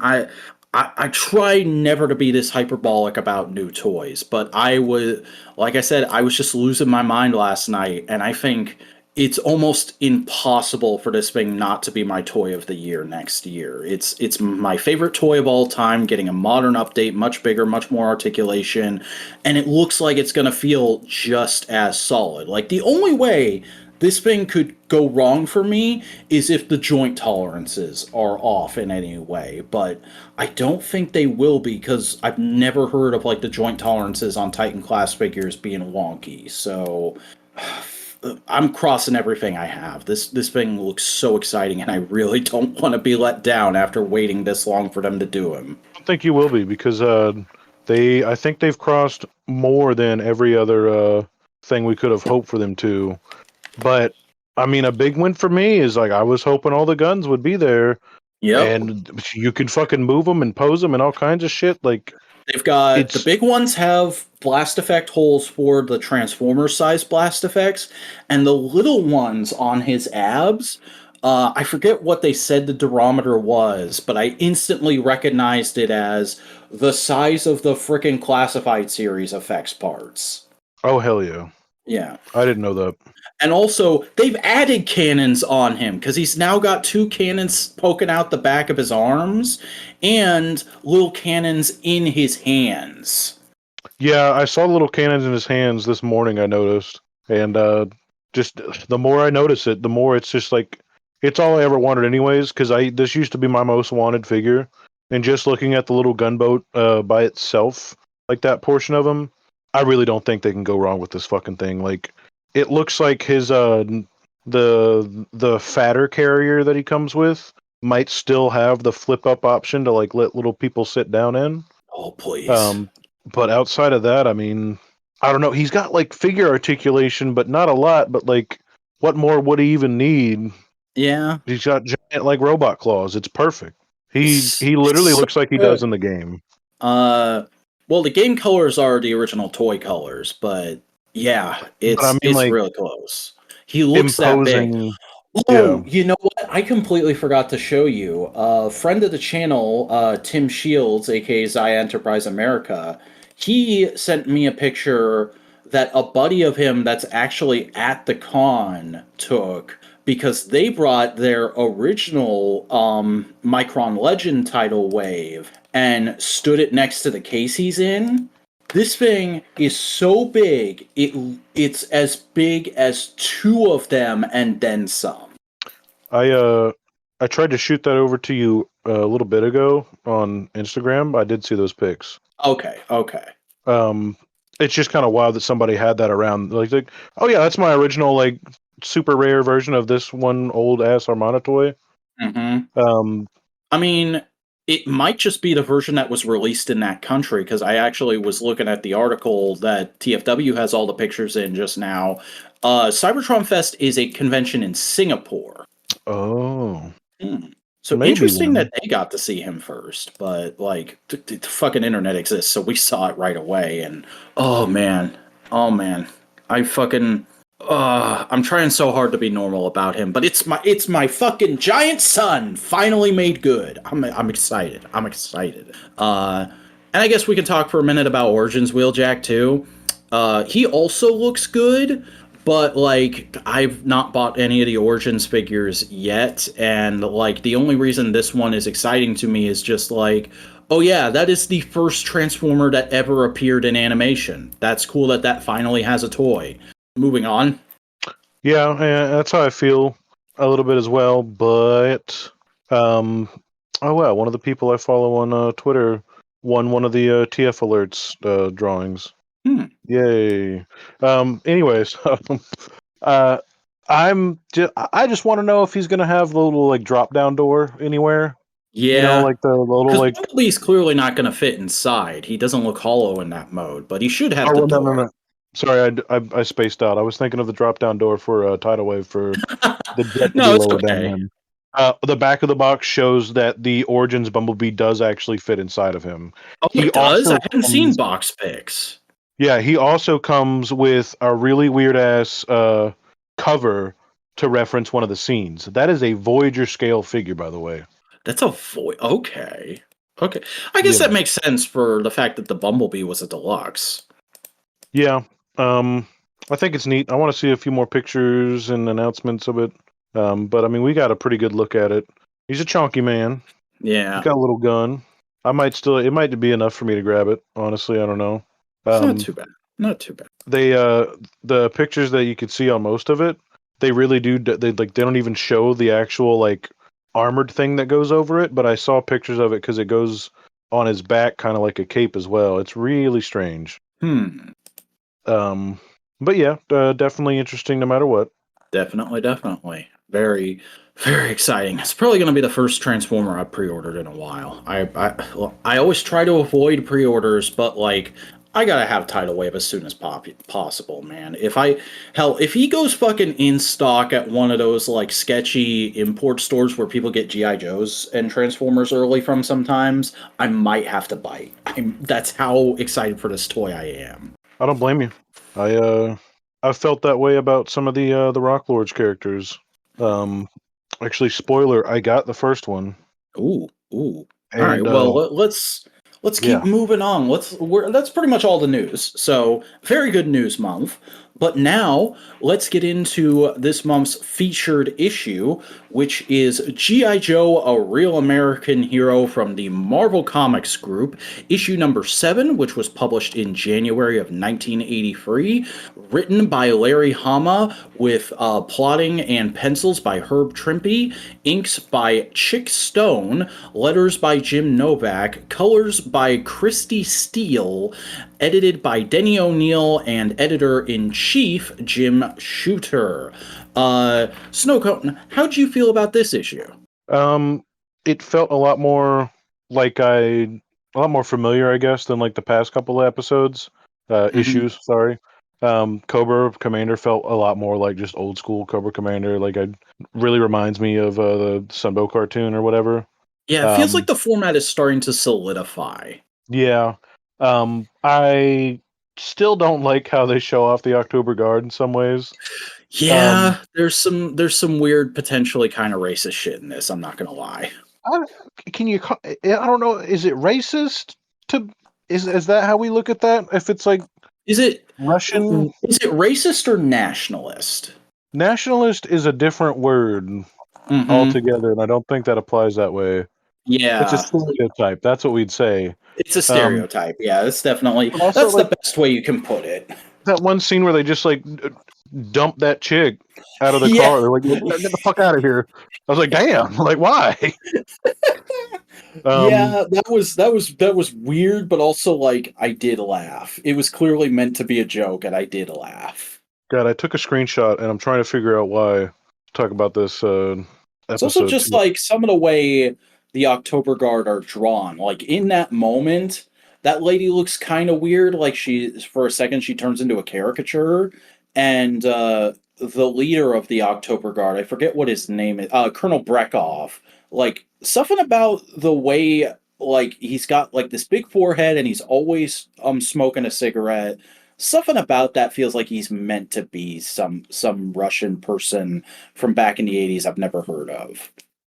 Yeah, I might have screenshotted the wrong spot of this. It looks like because remember there was something funny that somebody said, and it's not on this issue, so I might have to go back through real quick. But there was definitely a lot of good facial expressions in this one as well. Yeah, Um, but I do hope that we kind of start getting out of interiors and start getting more into more familiar stuff because even yeah. still seeing the big they assembled it on the ground giant weird like The 1950s space RTV. thing. Yeah, the RTV. Um, oh, and they are straight up killing people in this. I Oh do yeah. appreciate that. I guess they throw a grenade at somebody while making a joke about it, like, and then there's just like a bunch of smoldering bodies, and I was like, oh, okay, dead people. All right, that's There's fine. also just literally a panel of a Cobra Trooper or two getting pelted with bullets. I know, and I was like, lasers, I guess, whatever. He's just getting, Yeah. Um, that being I guess said, that would though, just be like them there are shooting like some really infantry. good, just like solid. I would use this as a poster panels, like that one, where they're all in the vamp and the October Guard are in their little vehicle, and it's I think Steeler is saying like, "Oh, there's an Iranian border patrol coming up." Like something about the composition and just like how well detailed all the characters are in that panel. I'm like, that could be a poster. Yeah, no, I do still appreciate the art, and a lot of the scenes we get of Commander are definitely striking. And I do always love seeing a old hooded Cobra. Whether or not we'll ever see that in toy form, I honestly don't know why they wouldn't now. But I get it. I know kind I of think it's why. the one thing they're kind of scared of because of the potentially racist connotations. And I mean, like, even in this issue, Cobra Commander calls it his ceremonial hood. And then All right, he yeah, we just okay. Never mind. We can and we and can. he says, like, I'm gonna change out of that and into my battle helmet. Yeah, when you call it that, I mean, we might as well not. When it looks the way it looks, whatever, Hmm. dude. Somebody give it to me in third party at least or something. I don't know. Yeah, there's a bunch of heads for the classified figure floating around out there, so I don't know. Um, but yeah, like he is portrayed really well. I love that he has this big, goofy, cartoonish base that he tries to trap everybody in. That feels very classic GI Joe to me. Um, and yeah, it's just a lot of like really solid little character beats. Um, and it's fun to see these three factions play off of each other. Ultimately, to find out at the end, this is another issue that kind of ends in like a kind of dark joke where they get back and General Hawk is just like, "All right, great job, guys. Also, you were the decoy the whole time. The fucking thing you went to retrieve, it was just a box of scrap. We got the plane out with another team got the plane out, and it doesn't matter because that's what GI Joe's supposed to be for. We're supposed to do the missions that are too dangerous or extreme for anybody else." Yeah, and it's kind of silly that they have to like make the team not aware of it because like that's just a pretty regular thing. Like decoy strategies are a regular thing in military stuff. So Hmm. like I don't know why they'd lie to their own guys about it. It's probably But the classic fictional excuse of, well, if we lied to you, you would know, and then it wouldn't look real that when you were trying to protect it.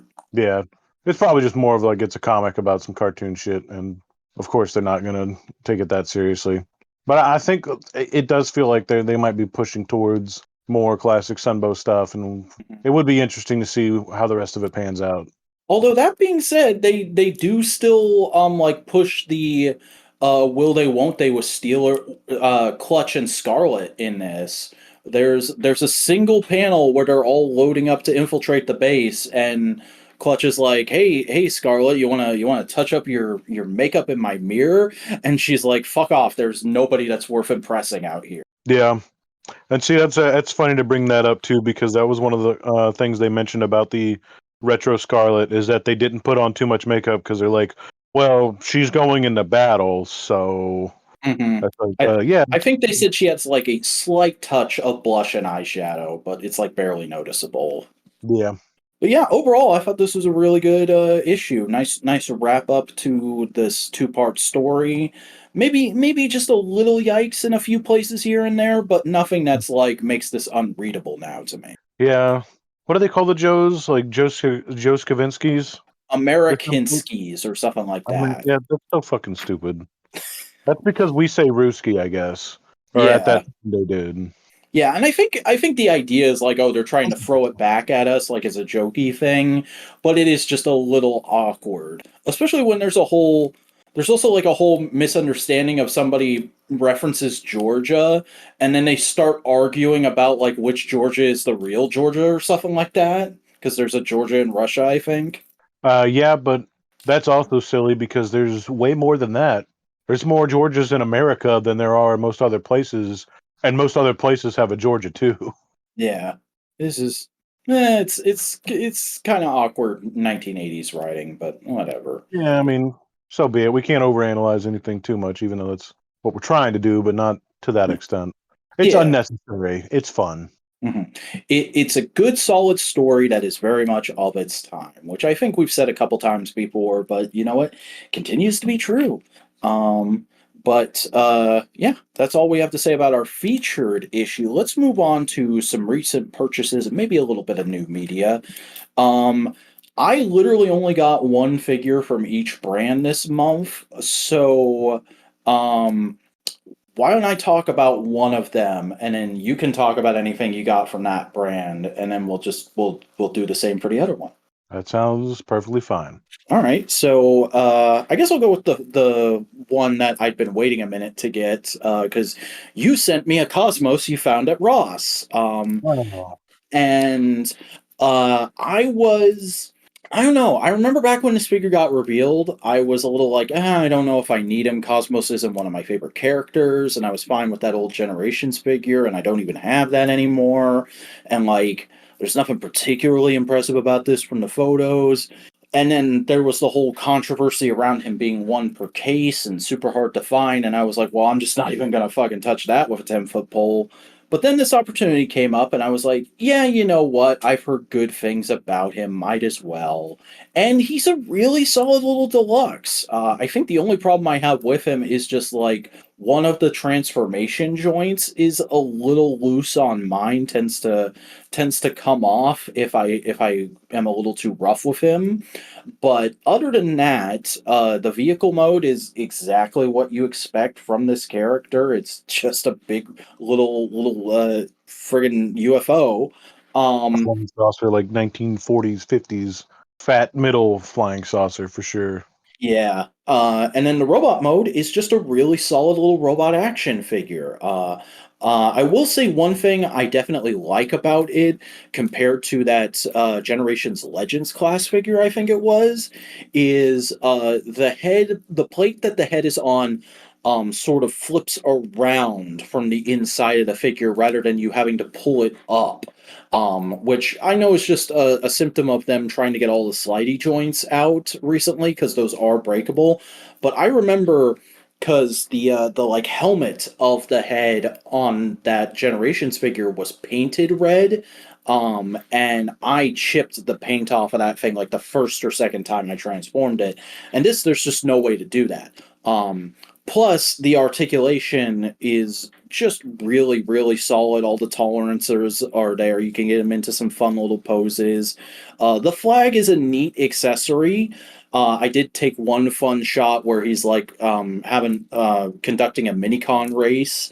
Um, but honestly, I like how it can also just break down into a little pistol, and it kind of complements him nicely. He's a solid little deluxe. I would not recommend paying anything more than retail for him.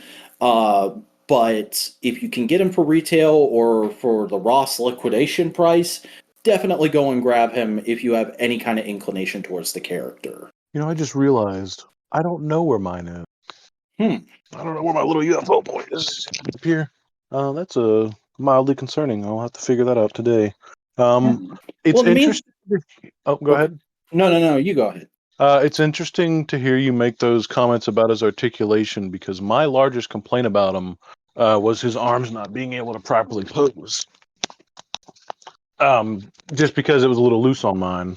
Oh. Well, I guess I just got a slightly better copy than yours. Yeah, and that kind of makes me want to find it. Uh, I really don't know where it would have gone though, because it should have only been in one or two places. Um, but I do have another that I've yet to sell because I bought both of them. Um, but yeah, I mean, outside of that, I don't know. You know, um, was that even this year that happened, or was that last year that he hit actual stores? Yeah, no, he was a 2022 figure because he was Legacy Year One, part of that whole Walmart subline of racing boys. Yeah. Well, very nice. Yeah. Um, What Transformers did you pick up in the last month, Cody? in the last entire month. Well, I guess I could count Clampdown because I did not sell him and I opened him the other day. Hmm. Oh no, way more than that too. I don't even know the name of the other one though. Damn, I don't know the name of half of these. I've gotten a lot of Ross boys. I've Yeah. gotten the lady repaint, the black, red, and white repaint of Mirage. Oh, Crasher. Yeah, that figure is amazing. That figure Yeah, is I really want that one, honestly. like it was the only one I saw. Like I would have grabbed two if I knew, but like I never saw those in regular stores. Um, Mm-hmm. but Because something about the paint it's scheme on the it's racer. one of the GoBots that tends to get Transformers figures because there's Transformers characters that you can easily repaint into her. Yeah, and so outside of her, or do you want to just do one and one or what? No, go through all your Transformers, and then I'll do my one GI Joe, and you can go through all your GI Joes. Um, outside of that, then I also got from Ross uh the weird little Target Master guy, the red car former that came out this year. Um, I really don't know. Uh, Pinpointer. Something like that. We'll have to. I really don't know what that thing's name was. I don't have the box anymore either. Uh, I've been more I think active it's about it. Point Blank. Let me check. I'm gonna Google. No, it is. It's Point Blank, I think. But yeah, that guy. That figure is. Yeah, that's him. I'm glad I waited for discount because I did originally want him, but he's kind of got like a really stupid fucking issue with his arms. Oh, Um, yeah, like he doesn't. I think it's like he doesn't have a forward bend. He could only bend them outwards, but he can rotate forward. Like it's kind of weird. It's almost in like a rat trap situation with the way he transforms. Because like, don't get me wrong, the transformation on that figure is pretty phenomenal and engineering, but it's definitely because of the transformation that he loses some of like the regularly expected articulation in his arms, and they're also kind of short. Like his arms are kind of chunky and short, and they feel a lot more like a knockoff than they do a regular toy. Yeah, I can Um, see that in the pictures. and for anyone who might see this one in Ross, fair warning, by the way, that figure is packed with part of his back through like the card back. I didn't extend. I didn't intend for all that to rhyme like that. Um, but to fill some of the gaps on the vehicle mode, he's got these two little baby door panel things that are on ball joints. And I didn't mean to sound Boston when I said that either. But like Well, when I say small, the ball joint is about the same size as the piece itself. oh, I don't know if I like that. And it's fine as like a functionality. It makes sense in the way it transforms and all that works great. But uh they fall off in packaging because they sit against the cardboard. Oh, And I picked it up and I heard something rattling around in there and it was the only one there and I was like, it's $5, I'll risk it. Because I looked down and I saw that it was just something that popped off of a ball joint. And whenever the lady rang it up, she flipped the box around and I didn't think anything of it. I went and sat in the car and I was like, let me open it to make sure that it's not broken so I could return it right away if I need to. And I opened it and realized that piece that was rattling around was missing. I walked back in and asked the lady, and she's like, "Oh yeah, it fell on the floor, and I picked it up." She's like, "Is this what you were talking about?" And I was like, "All right, thank you." yeah, Which I don't even have. I don't like having to do stuff like that in general. I was glad I was able to like boom right then and there catch that. But if that was any other situation where somebody picked it up already, looked around, and then set it back down or something like that, it just would have yeah, been gone. It made it through so many different packaging conundrums to get to that point, and it still almost didn't make it out of the store. So that's a pretty good forewarning on that figure. Well, I honestly don't know if it's worth it unless you really care about that toy, anyways, like that character. yeah. And I Um, mean, it also is one of the figures. Have you heard about this? There's a bunch of like Legacy Year One figures that have been showing up at Walmart in their seasonal aisle as part of like the holiday stuff that are shrink wrapped together as pseudo two packs. That yeah, are like two figures for the price of one. believe it or not, they did something similar to that that was not Hasbro's doing um, with Energon toys.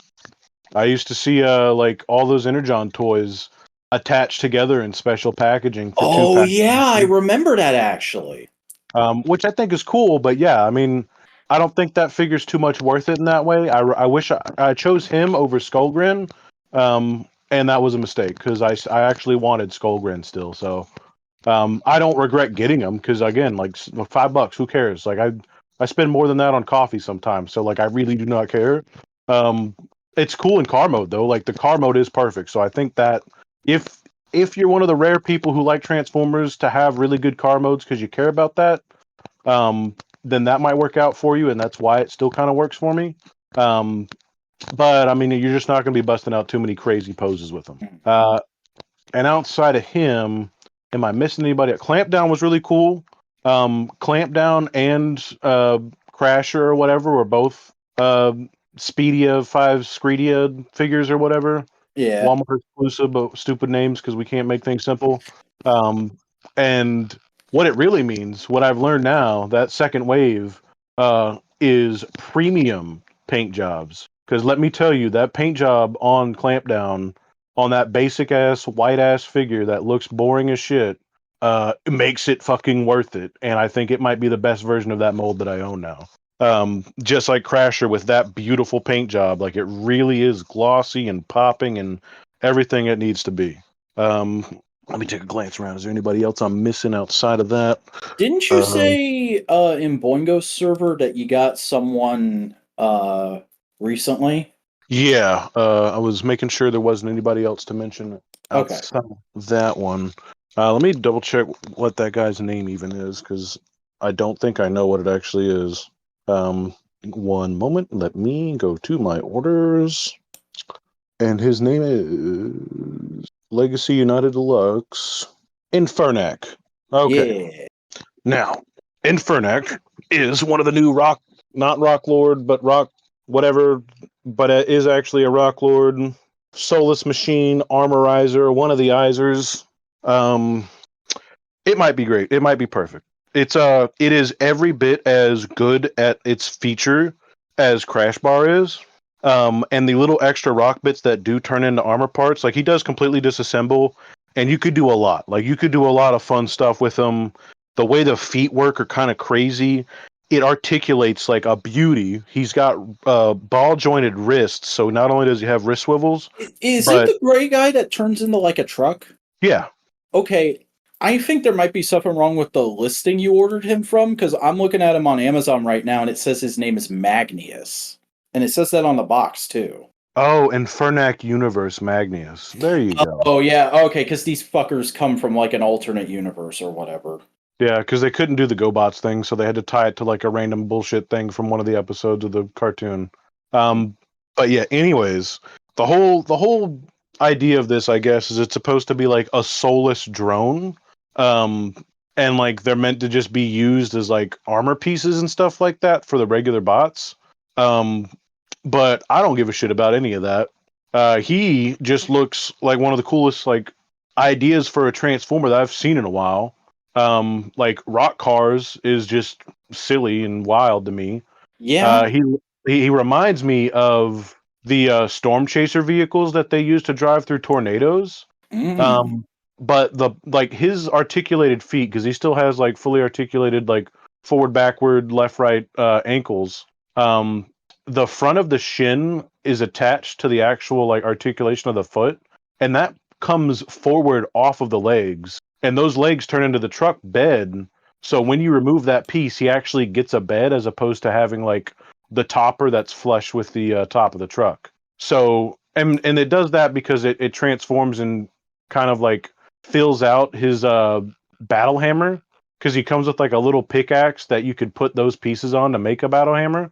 You could do a lot with that little pickaxe too, but um, I don't know. It's one of the rare occasions where I hyped this thing up. I was like, man, like all those pieces look like it would just be fun to like mix and match with all my other characters and just fuck around with. And turns out I did in fact, ladies and gentlemen, I did in fact fuck around, and I found out that yes, I think these new rock lords might be the real lords of the rocks, because they do ensure a rocking experience. I'm not. I'm giving up on that one. Yeah, that's cool.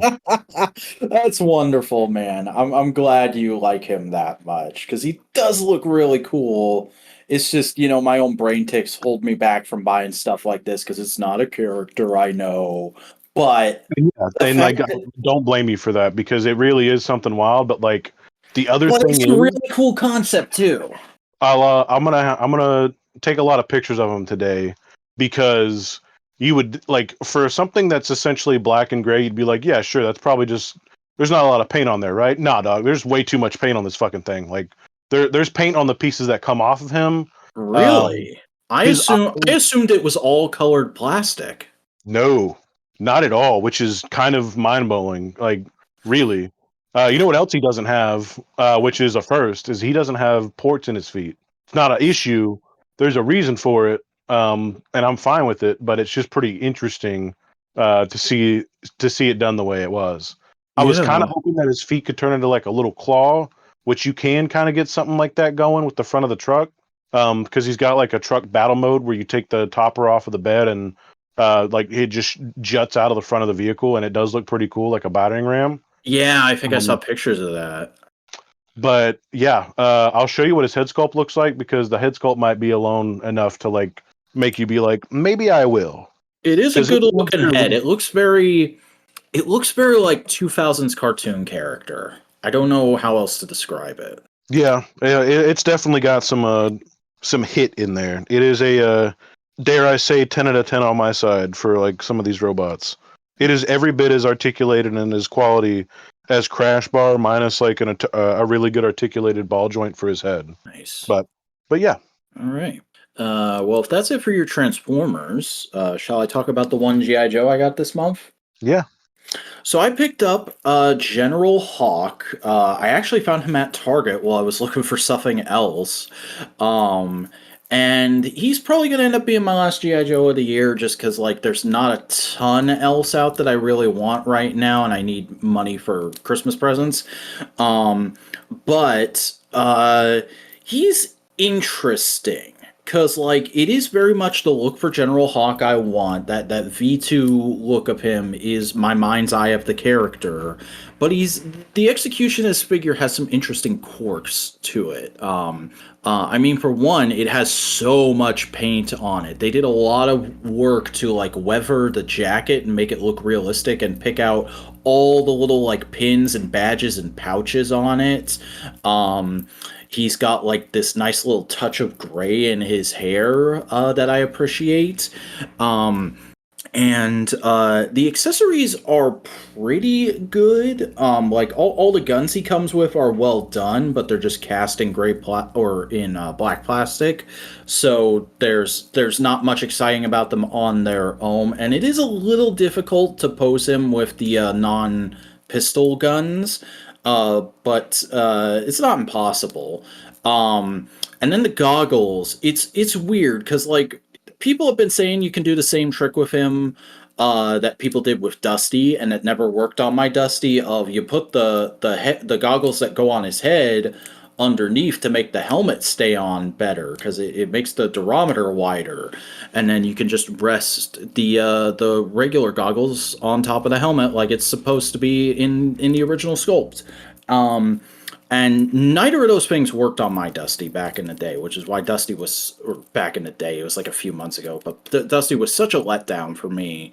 And this guy, like, has half the same thing. Like, I can get the helmet trick to work on this guy, but I can't get the goggles that are supposed to go on his helmet to stay at all. It's not like they're popping off, but they are very loosely resting on there. There's not a nice, like, friction hold like you expect. And then some of his articulation was just really tight out of box. Like I had to really work some of the joints to loosen them up, particularly his shoulders. I had to pop the arms out of their ball joints and then like physically move the stem a few times to get the shoulder joints to work properly, which was really weird and scary. I've never done that kind of work on a figure before. But now that I've done that, he does pose okay. So I'm fairly happy with my purchase, but it was just a bit of a weird unboxing experience. One thing I was going to mention, part of that goggle trick is you're supposed to put them backwards, I think, both on Dusty and General Hawk, where they use it as kind of like a headband, so the goggles are on the back of his head and kind of like at an angle, as opposed to like just flat or like just in a perfect like horizontal line. So maybe that could help out with that part of it. I think I did that, but maybe I'll try again. Yeah, I saw somebody showing a picture of just exactly how it looked, but I haven't gotten him in hand yet, so we will see. I do plan on it. I just did not prioritize him over other characters. Yeah, and it's funny because were it not for Retro Duke happening now, and me basically going like, okay, my old one is going in the sell pile, I would have a complete GI Joe command structure now. Yeah, that's funny. I thought you got Ripper and Buzzer. Or No, Buzzsaw. I did not. I decided to skip on them for now. If I can find them on sale at some point, I may grab them. But honestly, I really just want the main free siblings of the Dreadnoks. I could have sworn I saw you post pictures of that character. Nah, dog, wasn't me. Fair enough. Well, What GI Joes did you get this month? I got Slaughter Marauder Barbecue, which Ooh, that if you need one of those, there's one. They're at $5 at Ross right now. Mine still has a few. It's fine. I'm totally fine with paying that amount of money for an already good figure and a cooler colorway of it. It's generic enough that I could stain him somewhere and I could just be like, yeah, barbecue's over there, and that guy is, who cares? Or it's barbecue when I get a Sergeant Slaughter, because I've never gotten around to getting one of those. I don't know why, because I really do want one, but again, I've been very weird about my purchasing this year, it seems, and I'm not sure what's going on with it, but part of it's just because of like a constant battle of like things on sale versus not, and then things going up in price versus not, but the GI Joes I think are worth it regardless. So I got him. He's pretty cool. Already been there, already done that. I also got Ripper and Buzzer. Wow. The two figures I prioritized over the rest of that line which I still think every other figure in that wave there, Shockwave, Helix, and Hawk, I think those are also like incredible. Oh And yeah, I'm really jonesing to get. every figure in that wave looks great. Hawk was just the only one that I was like, I need him as soon as I can. Yeah, and see, that's what I felt about these two because like Buzzer was my favorite. He's definitely my favorite, like 3 3/4 inch dreadnought. Sorry, um, and I don't know, like Zartan's cool, but he's definitely like the least cool out of his whole group, in my opinion.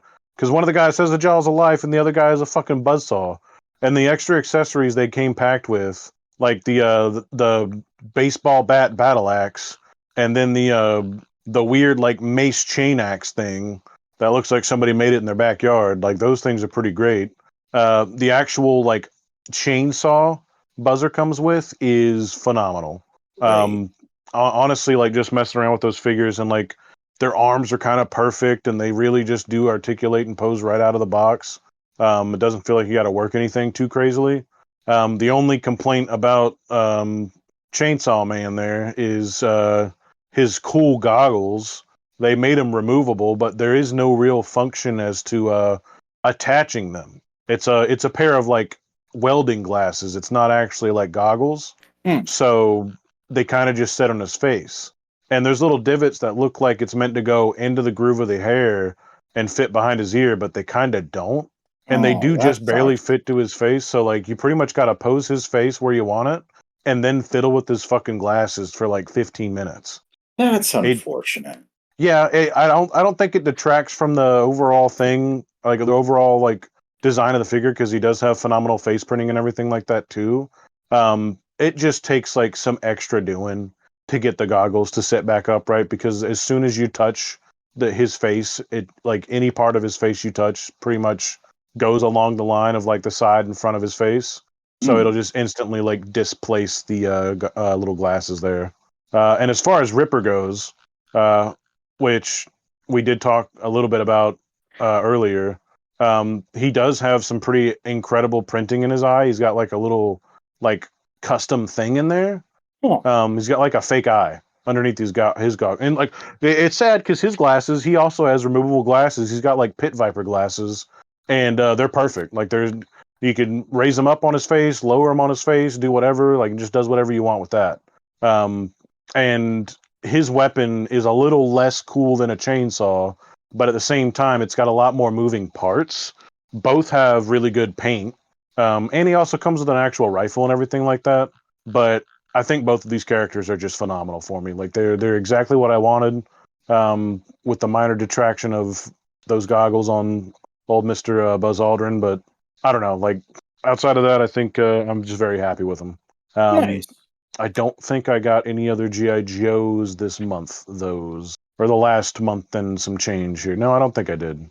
If I did, I must have forgot them, and they must not be that important. Let me look over. Nope. Wait. Uh, no, I got Scrap Iron like a month and a half ago with the Target sales, and I shouldn't have any. Oh no, did we talk about Did I talk about Shooter and the Outbreak Zombie last time? I can't Yeah, remember. you talked about those last time. All right, so then that was like right there at the end of that. So then yeah, that's everything for me for the GIG. All right. Um, well, we are already 2 hours in, but I did want to check in because I sent you the link this morning. Have you had time to read the later two issues of Skybound's Transformers yet? Because you hadn't read issue two last time we talked, and just this week, issue three came out. I'm on page 13 of issue 3. Oh, Um, I don't know how many pages are supposed to be of this. there's typically 22 pages in a modern. Okay, so I'm seeing the fight between Thundercracker and OP, which Yeah. is pretty hot. It's pretty fucking great. Um, I'm on the panel where he busts out the Energon X. Hmm. So we can talk about it a little bit. I don't really care about spoilers for this because I will finish it in a second. So How'd you feel about kind of like how callous this book has been with the violence towards humans and other organic characters? Because that seems to be the real controversial thing with these books. I think it makes it interesting. Like I don't know. Like there's definitely some rough parts with it. We've not really seen too much of this in the past, I don't think.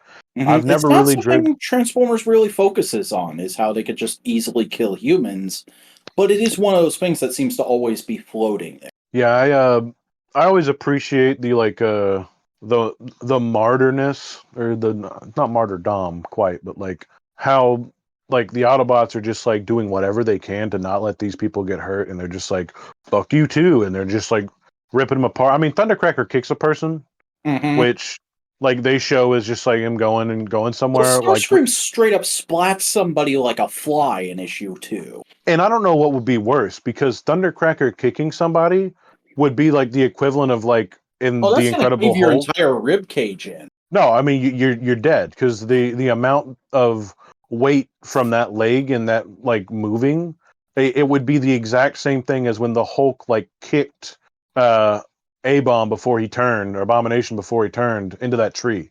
That's what Mm, would happen to your body, but you'd wrap around Thundercracker's leg instead, which he kind of does. I mean, he's dead for sure. Like that man is fucking dead. Like he's violently yeah. dead. His back is broken. Everything in the front is broken. Like everything's dislocated. His organs are shattered. Like it's a nightmare. I'm here for it, um, but it is a choice, and I don't know how I'd feel about it being younger. I don't want to see too much of like the good boys doing some shit like that. But Mm. outside of that, I do appreciate like the overall art style and like kind of graphic nature that we're getting with some of these like pop out panels, and like the arms exploding or when they're transforming, and just the way Yeah. they show like the machination inside. Yeah, I remember talking to Boingo when issue 2 came out. Like one of my favorite panels in issue 2 is there's just a small panel of Optimus transforming, I think, towards the end, and it literally looks like the artist transformed a toy halfway and then sat it down and then just drew that toy as well they could, because it's all like exploded out and his head's halfway flying back into his body, but there's still a speech bubble coming out of it. It's great. Yeah, it's definitely like making me feel a lot more into comics. Like this in Supergirl. Hmm. Uh, well, I cannot overstate enough how much I loved reading that comic. Like I'm kind of right there with you. I'm like, I really fucking hope. Like, is that what we're really getting with the movie? Like, I we're getting mean, this kind of story. they're naming it after that story, and when they announced that movie, James Gunn said it was like his favorite comic of the last year. So, Okay, so it's just it. Yeah, that's what else could it be? That's insane. mhm. Yeah, no, I mean, I think maybe that might be the new vibe with this. Maybe that's the whole point of the show after this is like we keep the Hasbro branding, we roll with this, but just talk about that current event comic as opposed to the Real Yeah. American Hero one, because I am still enjoying that. But Yeah, and I mean, um, Boingo is reading this. Boingo is reading Void Rivals, and I think he's planning to read Duke and Cobra Commander when those start up next month. So you guys could probably get that going. yeah, and they're like literally right around the corner, if I care to, which I reckon I could. Um, oh yeah, well, that story went into. Remember whenever you came up here, Yeah, for the modular summit, yeah, um, that store that's right over there, they've been getting regular issues of it every single time. okay. I just have not been back in there ever since we had this last thing. Actually, no, I haven't been in there since I saw that first issue out. Mhm. No, that's not true. I went in there last month to get a pack of Pokemon cards. Okay. Well, I mean, if you want to keep up with this stuff, the best way to do that is to just go up to whoever's behind the counter there, say, "Hey, I want to start a pull list, and I want to be getting all the Energon Universe books," and they'll hold a copy of every book for you whenever it comes out. So you can just walk in, go up to the counter, and say, "Hey, I'm here to pick up my pull list," and they'll just give you everything you have to buy. Oh yeah. See, I've not actually been used to comic stores before, because Mm, I grew up in a town that doesn't exist. When you think of Courage the Cowardly Dog, I lived next door to that man most of my childhood. So, okay. um, I mean, I didn't comic have comic stores were, stores until I was a teenager, so I understand. yeah, the closest thing I remember, like I never even saw them in person until I started to go to Orange Park a lot, and they'd be in Books a Million. Mm. Um, And I did go to a store one time in Gainesville here whenever I was a little kid, but that store is still around. But we went into it. We went into like the big boy version of that store after it grew a little bit, and we like none of us really liked it. That was the larger store with all like the comic bins in the middle. Yeah, yeah, yeah. But Yeah, I could definitely be down with starting a pull list for that. So preventing or depending on how Springo feels about it, we will see. All right. And I will also say, like, I've talked about this in a couple different places now, but like my whole thing with how callous and real they are about humans getting hurt is like they've mostly shown Decepticons doing that. And the one time they showed it happening with an Autobot is at the start of issue 2, Optimus steps on a deer right while he's going like, man, this planet is beautiful. It's so serene. We have to protect it.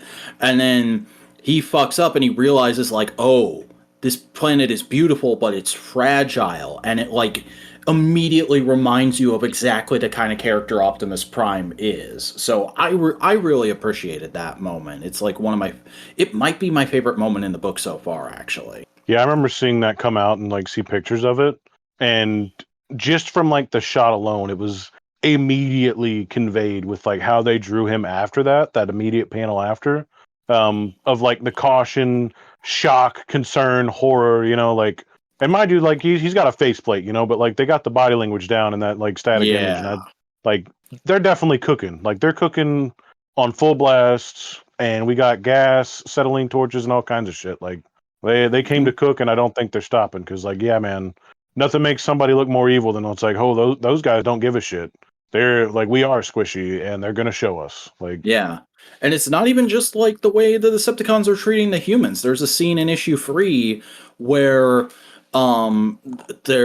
Starscream's like yelling at Soundwave like, "Hey, why isn't this fixed yet? I thought you said we could fix it if we just went and got this stuff." And Soundwave's like, "It's going to take a minute, dude. Calm down. Megatron understood this stuff." And then Starscream just slaps the fuck out of Soundwave and is like, "Never say that name."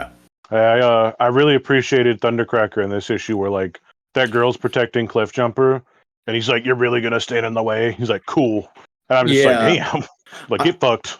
I love that they're like I think when the lineups got announced, Daniel Warren Johnson, the writer artist for this book, said that like Thundercracker was his favorite Decepticon as a kid, and you can really feel that. It feels like he's trying to like give that character much more presence than he ever gets in media because he has that moment, he has the moment where he kicks the guy, and there's a great moment in that same scene where Starscream's yelling at Soundwave, and they're like, "Oh, there's an Autobot, we got to go take care of that."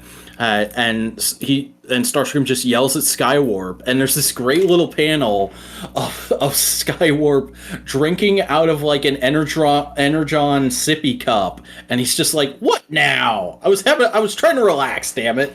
Yeah, I will say I did appreciate like, was it like late IDW that started making Skywarp more of like a friend of all? I think that was Um, Thundercracker. was that Thundercracker as opposed to Skywarp? Yeah, I think it's like Am I racist? Thundercracker joined GI Joe, and he got a dog and some shit like that. Yeah, damn. Okay, I don't I, know. I was getting I the. didn't read that stuff. I just heard about it, so I could be wrong. No, I think you're actually right. Yeah. So it's like the Thundercracker got his time to shine in IDW, and now here in Skybound, Skywarp's getting some. Yeah, I'm fine with that. That's fine. Like they're doing good. Uh, keep giving me focus on other characters because there's a million Mhm. Transformers.